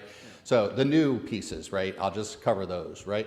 The first one on there are the full-day kindergarten aides, right? That is a recommendation from the committee. If the board supports adding those aides, we think they add tremendous value to a program that we're all trying to move forward on. Yes, it's new, but it's in an area that we're already trying to support. I think that one makes sense. And I don't think that's a terrible idea. I think what you have to be cognizant of, that in the future, when these dollars aren't there, that you added those as an extra and that they may need to go away, but we're not good at taking anything away. To go back to Magic School, we've got 50 programs here and everyone's using some of them however they want to. And that's an exaggerated number, but it's a lot. Let's be good at strategically triaging what's important on here and what we already have, using the dollars in the way that they're supposed to be used, but also then be a little careful. Like, let's not just throw bodies at great minds. If we have the wrong program, let's be willing to admit that. Let's get through the next 6 years and figure it out. I know your feelings on great minds, and we can have a healthy debate on that at any time. Working with the numbers, yeah. If it was just Hempfield's scores that were declining, I would say absolutely you have a case to be made. It's not just Hempfield's, right? The ELA scores across the state are going down. And there's a number of reasons for that, too much for today's debate. I do think that the Great Minds Instructional Coaches is a one-year spend that is not going to commit us to funds going forward. I think it needs to be a one-year spend. It doesn't have a commitment beyond it. Agreed. You did say that. Absolutely. Which is why I think that one makes a lot of sense on this list as well, right? The elementary librarian is one that I would be coming to you and asking for next year because I really believe that it's necessary and needed for the schedule. It does add value for us. It is new, but to me it's an area that makes some sense, right?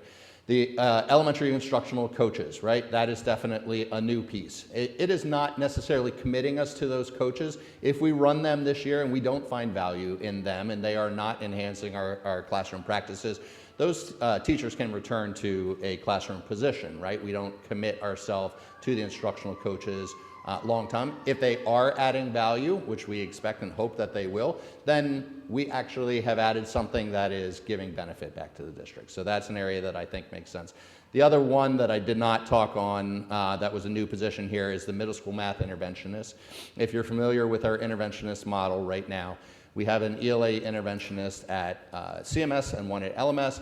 Our math interventionist splits between the two buildings. It causes considerable scheduling issues, and it does also does not give us equity in both buildings. So we would, I know Mrs. Dicely has talked every time she can about the importance of having one in each building.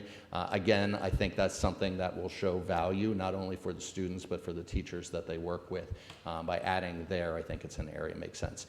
Everything else are items that we already were talking about, we're working on, are not committing us to long-term expenses. So we really were not just trying to spend that 2.7 needlessly in areas, you know, that inflated our budget, but rather aligned to strategic areas for us and didn't put us in a bad position financially. Can you talk a little bit about the student services infrastructure? I felt like we brushed over that a little bit, but explain to me what that is. And I see there is a CPI training that's new there. So I can explain all of those. So the psychologists, we have had to contract for psychologists for the past couple of years. One, because of the amount of evaluations that we're doing, but two, that particular psychologist is coming and doing all of our Spanish evaluations. For students who need to receive those evaluations in their home language, that has almost been a full-time position. We have resisted adding that to our budget and rather contracted out with that individual. We plan to continue to do that again this year. So that's the first one. A SAP assessor. So we have brought SAP back. Well, it's a state requirement that we have SAP services. We have had a single assessor in the district for the past several years. By adding a second assessor, we can actually cover more schools. Those SAP teams connect students to resources in the community, right?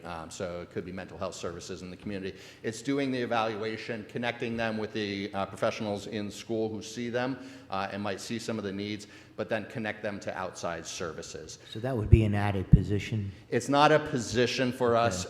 We contracted? Yeah, we contract out, and each year we get to determine the level of SAP services that we provide. Adding a second assessor is not a large expense, but it will give us a decent amount of benefit by adding there. CPI training. CPI is our crisis prevention intervention.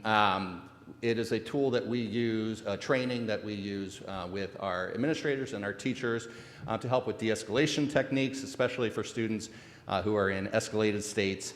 We this year hired 2 new BCBAs. And we are paying, this bullet point is paying to get them trained so that they can be our trainers within district, right? So again, not a large expense, but it is aligned to a program that we're already using and allowing us to then have the capacity to offer that training to our staff. That's fair. Thank you for that explanation. I don't have any concerns with that, to be honest. I mean, I appreciate that you're using those services. I think it's better when you can contract those services. Sometimes you get better service, to be honest, and it doesn't lock you in if circumstances change and you need to make adjustments one way or another. But what I would ask is that whenever you're adding any of these new positions, that they be positions that you are willing to evaluate because you're using adequacy dollars, and that they're evaluated on an annual basis. It keeps people accountable when you add positions that they don't get lost. And I think it needs to come before the board. It should be something that's discussed every year, and that way they don't just end up in the program buried somewhere and they're on the radar every year. That's my request. And it doesn't matter who's in the position, but you should have the position on there and have it reviewed, because you are using dollars that aren't guaranteed. So I just want to jump back real quickly. I'm concerned when we start using the words like windfall and we're like lucky to have these dollars, because, I mean, I do think they are not guaranteed, absolutely. Although whatever we're getting this year gets added to our base. So we do know that we're getting whatever. 2.7 next year. Right. But is that guaranteed? It's not guaranteed, right? It's not fully Just guaranteed. like we're talking out of both sides of our mouth here a little bit. So were you, Mr. windfall. Wolgemuth, when you said you didn't want, let me just finish. When you said we should plan on this money, but then you also said we shouldn't plan on the money. So, I coattailed off of what you decided to do when you said that we can't be guaranteed it. Now you're coming back around No, saying I'm it is saying- guaranteed. So I would suggest that I coattailed off of exactly what you said. So if you want to say it's not guaranteed, now you can't come back and say that No. it is. I'm saying parts of it are pretty much guaranteed because they add to our base. In Mrs. Small's defense, I have heard from legislators in Harrisburg on both sides of the aisle that there isn't an appetite to cut funding, and that the baseline is, it's not guaranteed, but there's no appetite to cut it, and it will continue to grow. Correct. I also want to say that my understanding and what I want to view and have adopt, this is my hope that we can do as a board, is to view these dollars as they are intended, which is to bring us up to a level where we were already supposed to be. Yeah, not And extra dollars. So it's not That's my extra thinking. dollars. This is us getting the money that we are due from the state and using it to fill gaps. That is the intended purpose in areas what we have identified as what we want to be doing. And that is things like the full-day kindergarten. That is strengthening our ELA department. So I want us to be using those dollars in those ways and not cutting costs just to cut costs when we do have the opportunity available to us. I understand your point about not having extended, additions that we can't afford. But I think if we're being thoughtful about it, and I trust our administrators that they are, and they're not just adding willy-nilly, oh, we've got some extra money, let's hire somebody new. An elementary librarian has been in need for, I'm going to say, as long as I've been in this district, which is 10 years. So, these are things that we've been putting off already, and now we have the opportunity to do so. I wouldn't say that these are just brand new things that we've thought of that let's figure out how to spend this money. So I just want to avoid that as the end goal or end result of this conversation. And I think we have to, when I go back to this, it was my original comment that if we're going to treat these dollars as pretty much guaranteed, then we have to go back to the fact that they need to be included in the budget so they don't affect how we're addressing the tax rate increase annually. So we can't treat them conveniently that they don't exist when we set the tax rate and then decide at this meeting that, oh, they're always going to be there, so this list is fine. We've got to pick a side on that, and you can't play both sides when it's convenient. That's my point. I'm sorry, I just don't think we have to pick sides, and I don't think it's a position that we're putting ourselves in as a district. This is something that is put on us, and we have to deal with. So I don't think this discussion of it has to be one way this way or one way this way is We need to be consistent is with how we helpful. look at these dollars. And I think this presentation is wanting to be more transparent with that and wanting to know our administrators and our district's plan in using this, what it has been used in the past, so we are more transparent and we know what is going on with that money, because I think it's important as we are, again, talking about our priorities as a district, aligning dollars with that. Mr. Keener? Yeah. And Mrs. Small, I appreciate your perspective. And I also want to recognize that I know that this is something that you work very hard on. And I think there are districts around the Commonwealth that should thank you for the hard work that you've done to get this advocacy funding. So don't hear me as criticizing those efforts. Mm-hmm. What I do want to say is that districts like Hempfield are the beneficiaries of the adequacy process, even though if we were all totally honest with ourselves, this is money that Hempfield doesn't really need.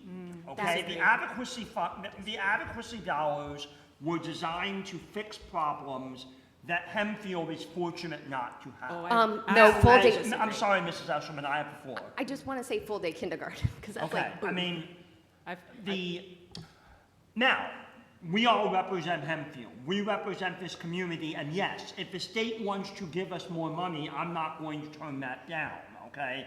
But what I don't think we should be doing is sitting here crying wolf about that Hempfield desperately needs this money and we need to use it to fix problems, when any budget concerns that we have can easily be solved by making judicious spending choices and using windfalls, and that's what it is for us, okay?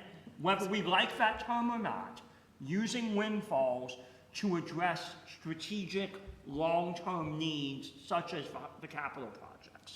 I just think there's a difference in perspective here, and I think that's we're gonna. I'm sorry? I think there's a different in perspective here, and a Of different. course, that's why there's That's 9 great. of us. So There should be a difference I in just want to point that out, because So I'll just throw one thing. We could probably do this till 3 a.m. and be back to the same spot we are at this very moment. I am curious, Mr. Bomirski is virtually on. I'm kind of curious if you're listening to this, and what are your thoughts? You kind of have a little bit of a solid view over all of this. If you're still on, any thoughts? Yep, I'm still on. Sure.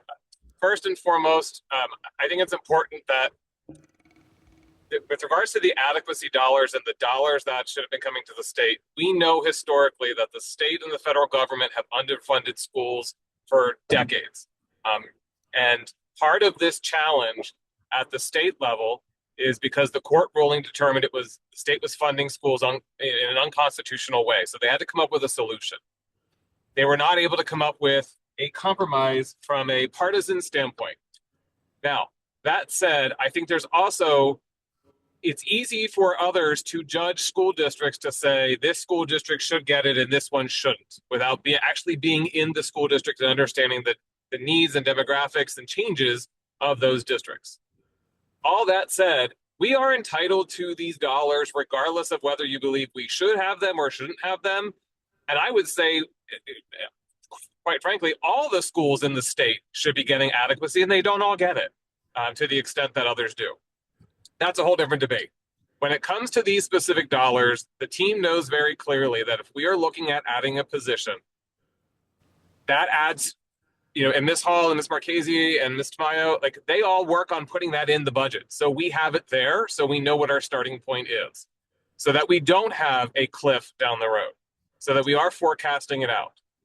When it comes to the options, whether we can contract a position, whether we can use existing something that was budgeted and we can then get additional revenue coming in, we are now in the position with our team to be able to clearly pull those out of the budget and put those into a reserve, so that we are not having people inadvertently think, oh, I have extra dollars in my budget, I can then go spend on X. When revenue is coming in to offset something specific that was clearly budgeted for, those dollars come out. And I credit our business office team for working hard and diligent to make that happen. And so we are all very mindful of making sure that anything that is a quote new ad is for 1 year.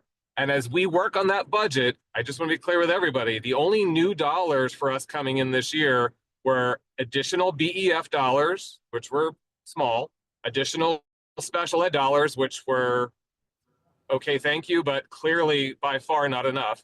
and then the $680,000 in terms of the adequacy. Those are the only new dollars.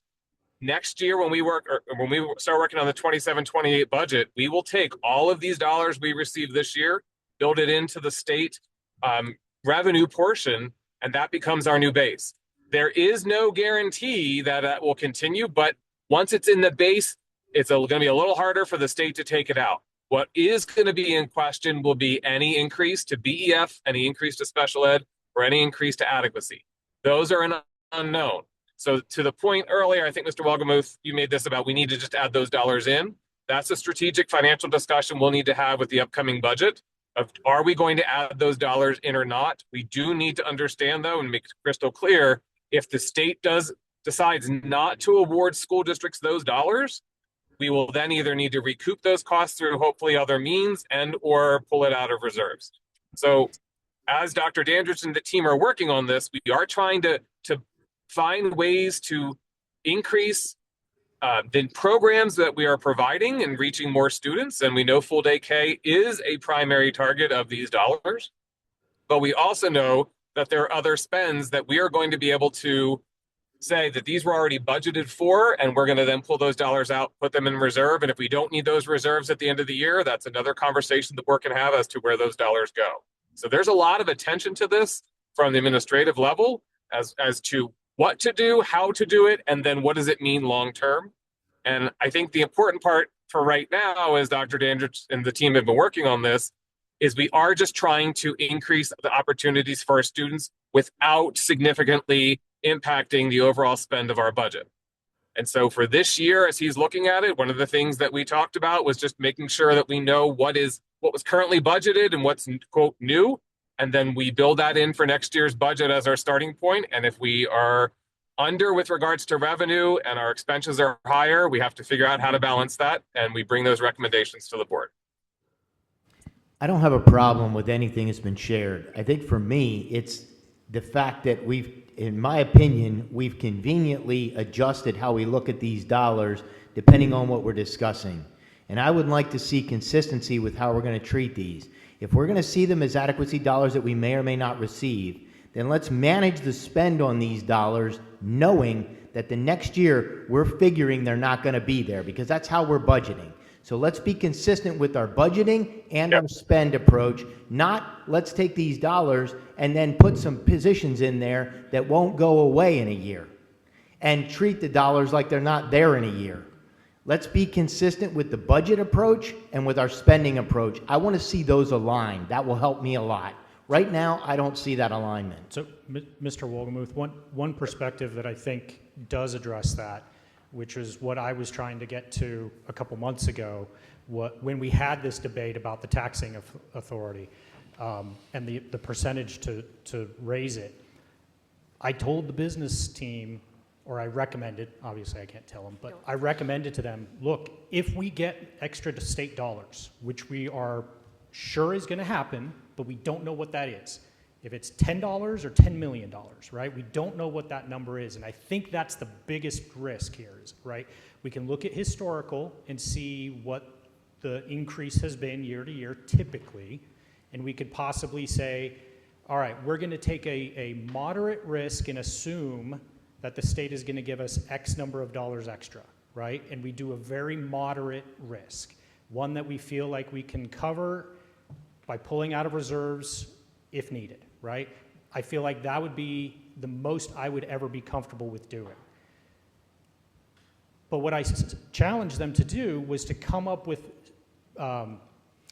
constructive ways to use those dollars. And I believe that's exactly what this presentation is doing, right? And just a minute.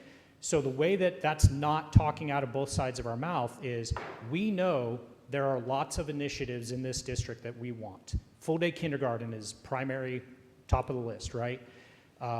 We've talked about other things like mental health support, increasing the wages of our support staff.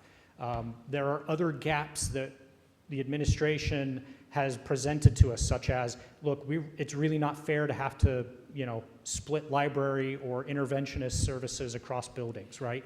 That does not provide the best value to our students. So there are gaps that need to be filled. So if we say, look, in the next 5 years, here are all the gaps we need to fill, right?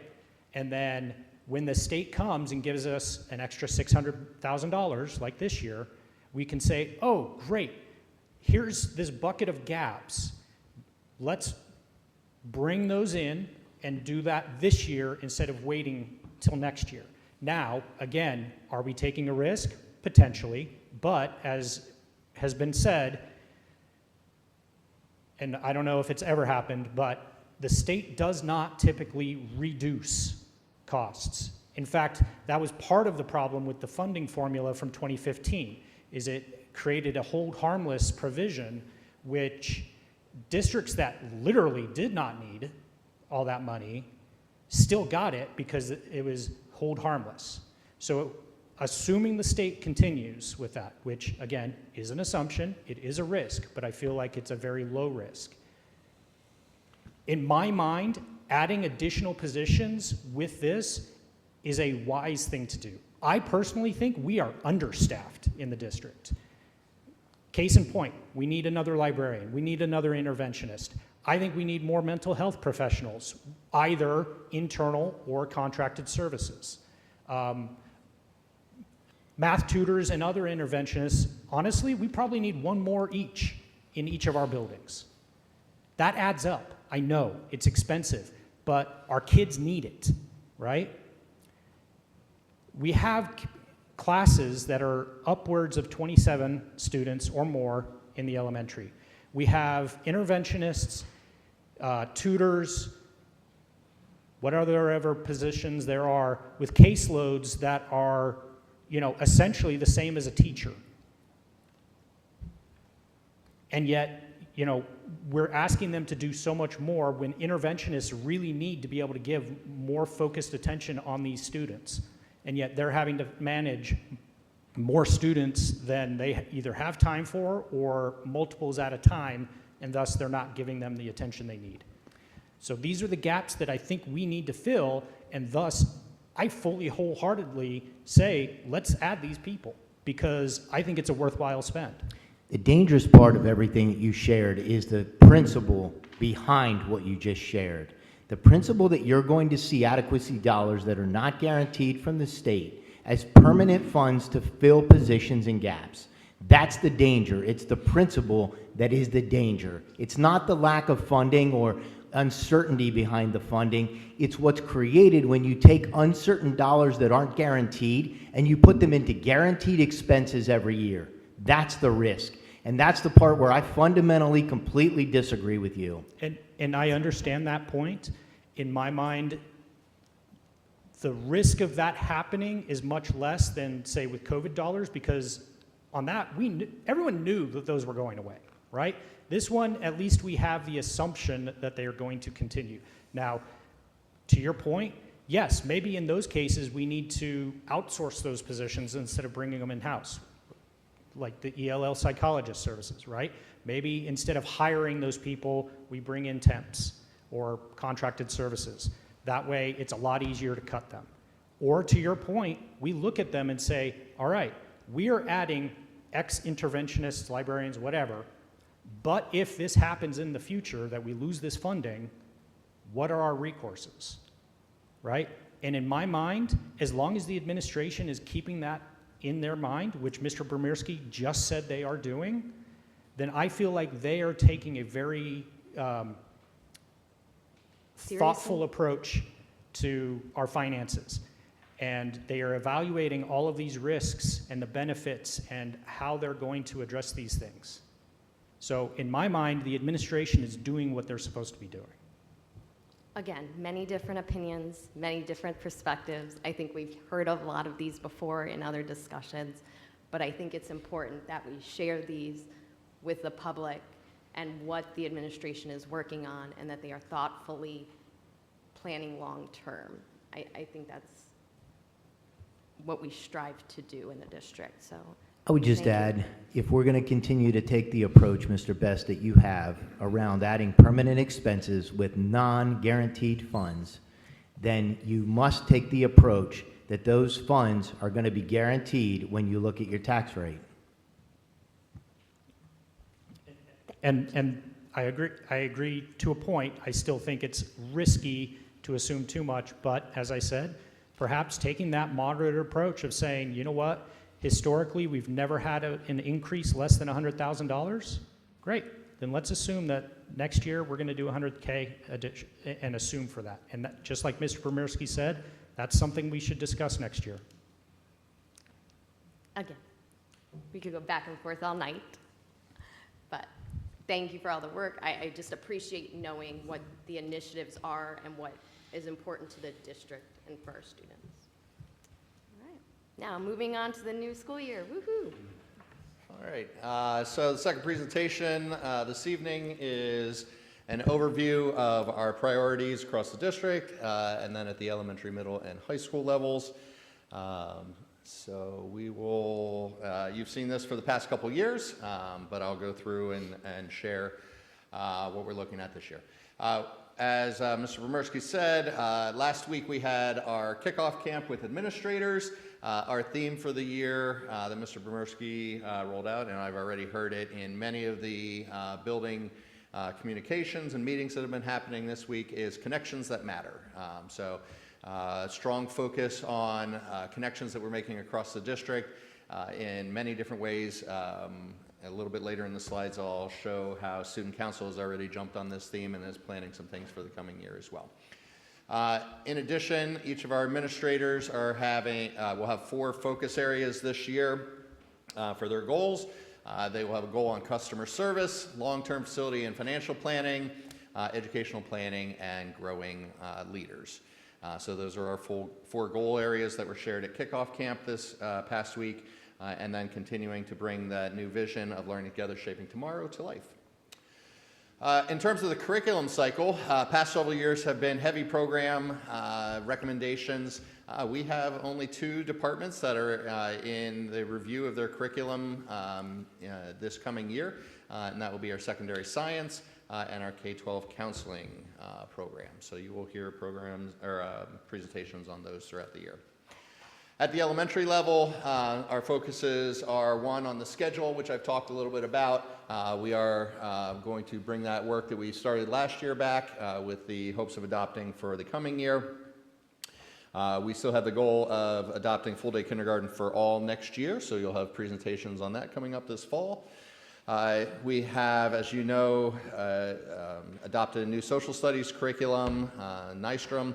Our teaching staff, elementary teaching staff, has been in professional development sessions this summer, learning the new materials and how to use them in the classroom. Mr. Hoffman and his team have been putting together the adoption cycle for the teachers to have all the resources that they need to have that program be a success this year. And as you have certainly been highly aware, we have a pretty big turnover in our elementary leadership. Those are positions of individuals who usually stay for years. Very excited. 1 was a retirement. 2 are moving on to district level positions. We're very excited for them to be going into their next chapter. But that means almost half of our team, more than half of our team, is in those roles for 1 or 2 years. So we'll have exciting conversations among our elementary principal team. Excited about the work. Mr. Riddle was just back there talking about his Popsicles with Principal outing yesterday. I believe you had about 120 families come out to meet the new principal. So they're bringing great energy to our schools already. We're excited to see the work that they will be engaged in over the coming years. I know Mr. Campbell's doing his Popsicle and Principals tonight, and Mrs. Secourse tomorrow night. At the middle school, there is a desire to review the schedule and the program offerings at the middle school. It's been a good 15 years since we've structurally looked at the middle school schedule.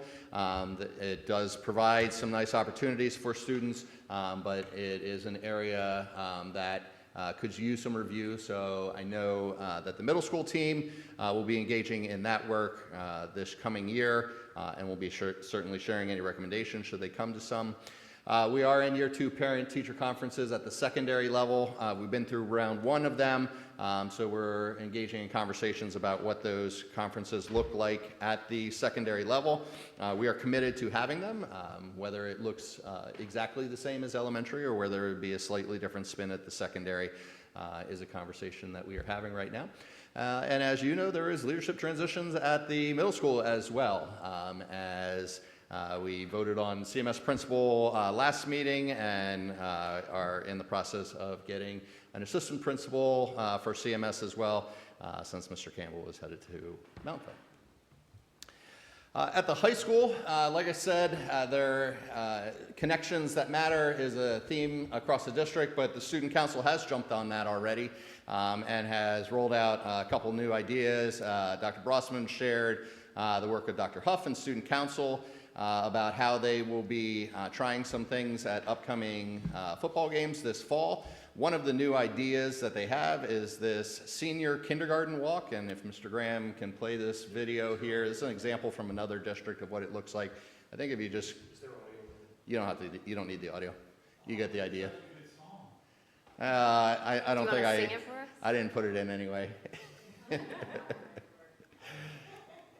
So you get the. Like, never mind. So essentially what is happening here is at one end of the end zone, seniors line up. On the other end of the end zone, your kindergarten class lines up. The two of them walk to midfield, and then they exchange class bracelets. So the class of 2027 gets their bracelets from the kindergartners, and the seniors hand over class of 2039, I believe, to the kindergarten class. So it's a nice community moment. So Student Council is going to be bringing this to our September 11th football game. Yeah, this will be the second game of the season, so September 11th. Originally I wanted to do it the first game of the season, but that's, Labor Day weekend, and we thought a lot of families might be out of town for Labor Day, so September 11th game, which is also the Hall of Fame night. It is. So that'll take place at halftime, but this will take place before the game. I think the plan is to have them stay out in the field and do the tunnel for the team to run out too. So a lot of good things happening. Yeah. So you're saying the focus for the next year is like make people cry? Sometimes those connections do make you a little teary-eyed. They are also planning on enhancing our homecoming parade in October and getting representation from all of our elementary and middle schools. So that's they've jumped on that theme right away and have already brought forward a couple great ideas. I'm sure there will be more coming forward.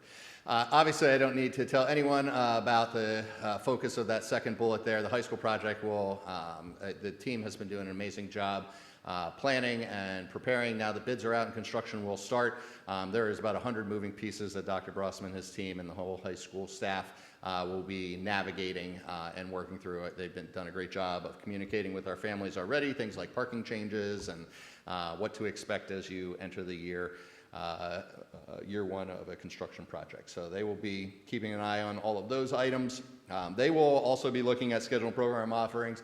Obviously, if we're looking at some changes potentially at the middle level, making sure that there's great alignment up through the high school and those programs work in tandem is important, as well as the conversations about parent-teacher conferences at the secondary level.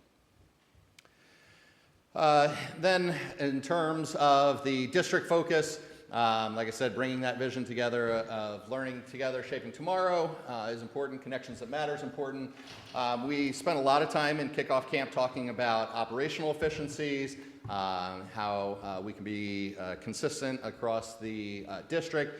The business office has been doing a wonderful job of aligning our processes, causing us to have different conversations about how we're budgeting, how we're spending our money, making sure that we are being frugal recipients of the funds that they do have in their budgets. That is a focus area for the entire team. We'll continue our use of AI throughout this past year, as you've seen through the presentations. We have set the boundaries, we put the policy in place, we built some procedures.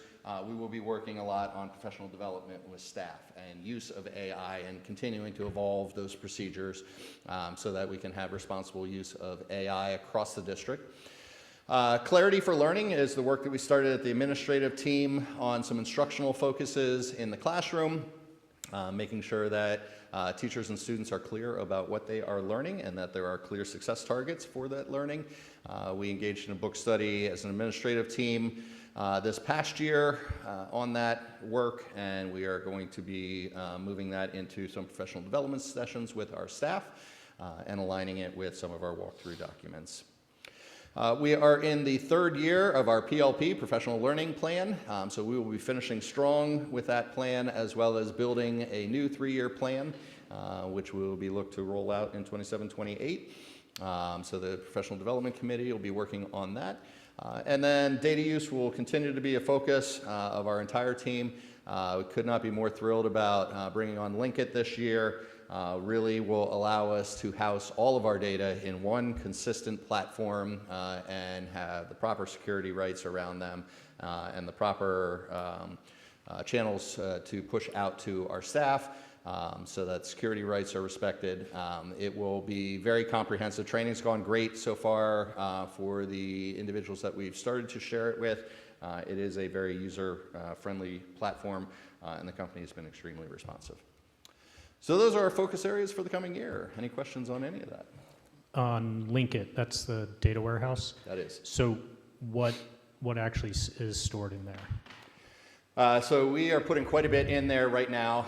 So we are putting approximately 5 years of historical data of our PSSA, our Keystones, our PVAS data, our Renaissance benchmark and progress monitoring data will go there. The Firefly data that we're working on will be pushed into Linkit.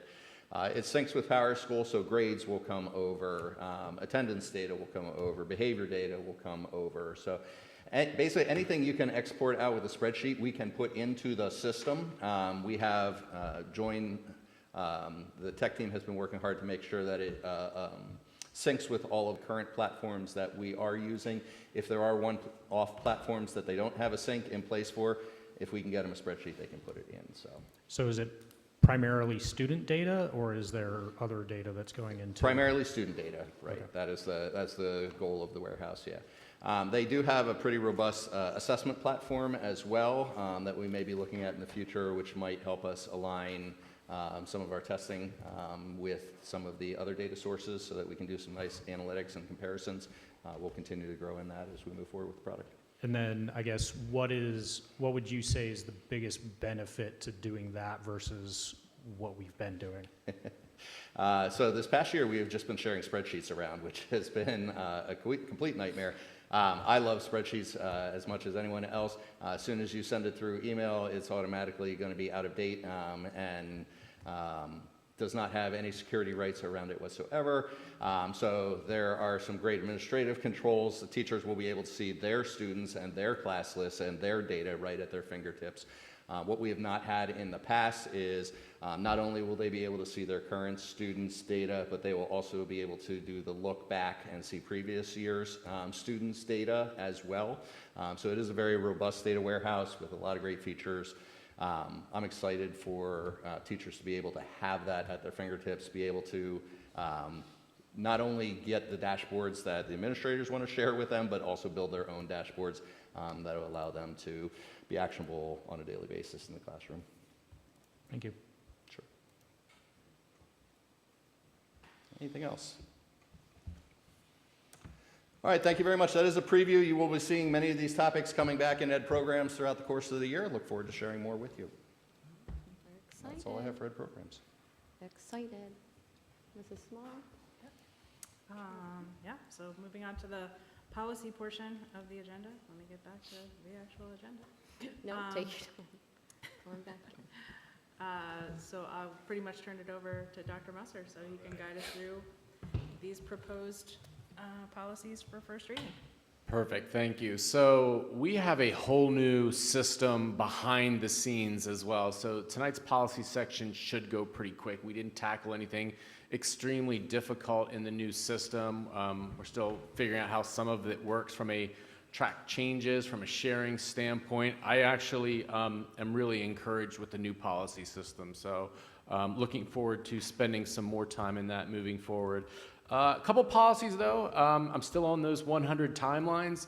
And again, just for a quick refresher, we're working through the 100s. We're going to move somewhat sequentially and then into the 200s. Every now and then you'll see a policy that's going to pop up out of line because there's either a PNN or there's been a law change or there's been a policy that's not met the needs of someone in the district that's prompted that to move ahead in our schedule. So also, as you know, as board members, if there's a policy that's brought to you or of concern, also something, if you can work with Mrs. Small and myself, we can put that on the agenda to discuss in the public forum as well. So policy 105 is a very simple change at the bottom. Because of the vastness of our curriculum, and I did have Mrs. Dicey and Mr. Hoffman review this, we felt like it was more appropriate to not try to always manage that listing, but just be able to provide that listing of curriculum at the request. Because we're always making changes. I feel this way we can provide more updated information at the request and not do some management of data that people are not requesting. Any questions with 105? No. All right, 117. So we'll move that one to first reading. 117, we are not requesting any changes. This is a policy that's served the district very well and allows us the flexibility we need to make sure students that are going through some type of medical need, we can still provide them with some education in that home setting and help bridge them back into the classroom. Any questions on 117? No changes there. So we can move that one to first reading as well. Independent study. Small change here, and this really is a management. We didn't want to bring all the independent studies to the board for approval. The board does not approve all our classes every year. It didn't make sense to have you guys approve all our independent studies. So if there's a new independent study, it may be something that we'll bring to the board, but we're not going to bring each independent study. For those of you that aren't aware, an independent study is some creative solutions that sometimes Dr. Brossman or there's a unique need for a student will create an independent study. It's supervised. There's no additional teaching period. It's still supervised by the other teacher just to make sure that we can give those individual needs to the student. And it's a great opportunity for our kids. It really does provide us with some flexibility for advancement in courses where we may not have it in our traditional schedule. So minor change there. Any questions or concerns?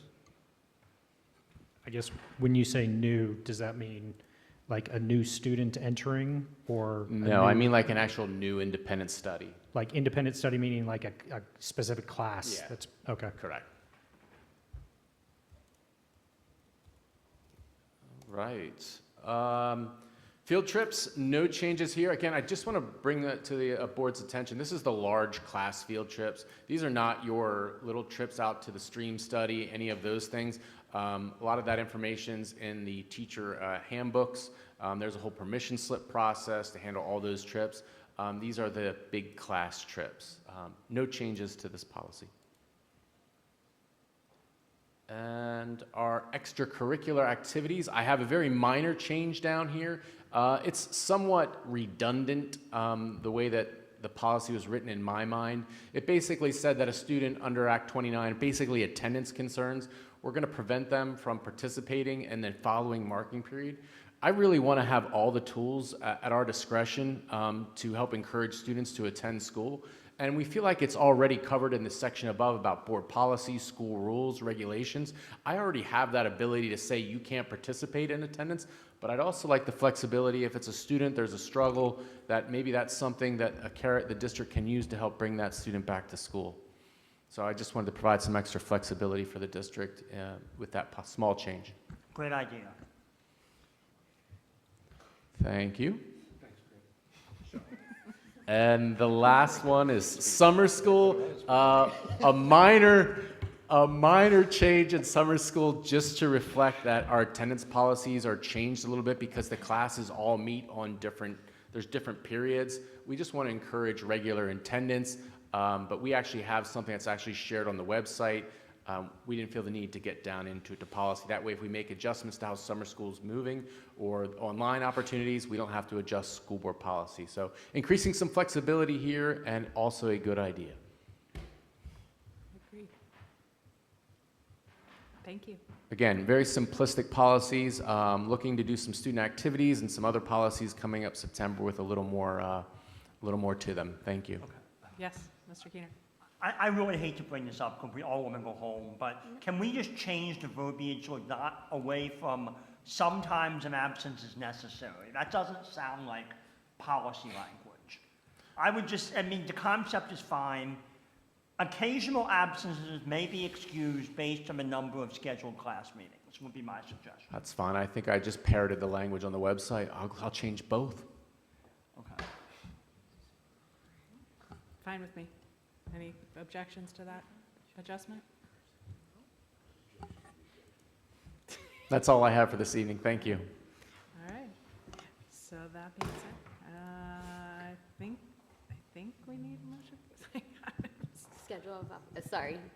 Schedule of I can help. upcoming meetings, you have See it? the schedule of upcoming meetings, yeah? Okay. And then, Motion. Can I get a motion? Okay, thank you. Come on, you didn't even ask for it. Come on, Thank dude. you. All those in favor? Aye. Aye. Nay. And all those opposed? Okay, motion Nonsense. passes 8-0. somewhere to go. Fine, aye. Okay. I had to beat you. I had Caleb to was the beat you. motion. Okay. I never get to beat you on that. You crushed me on that one.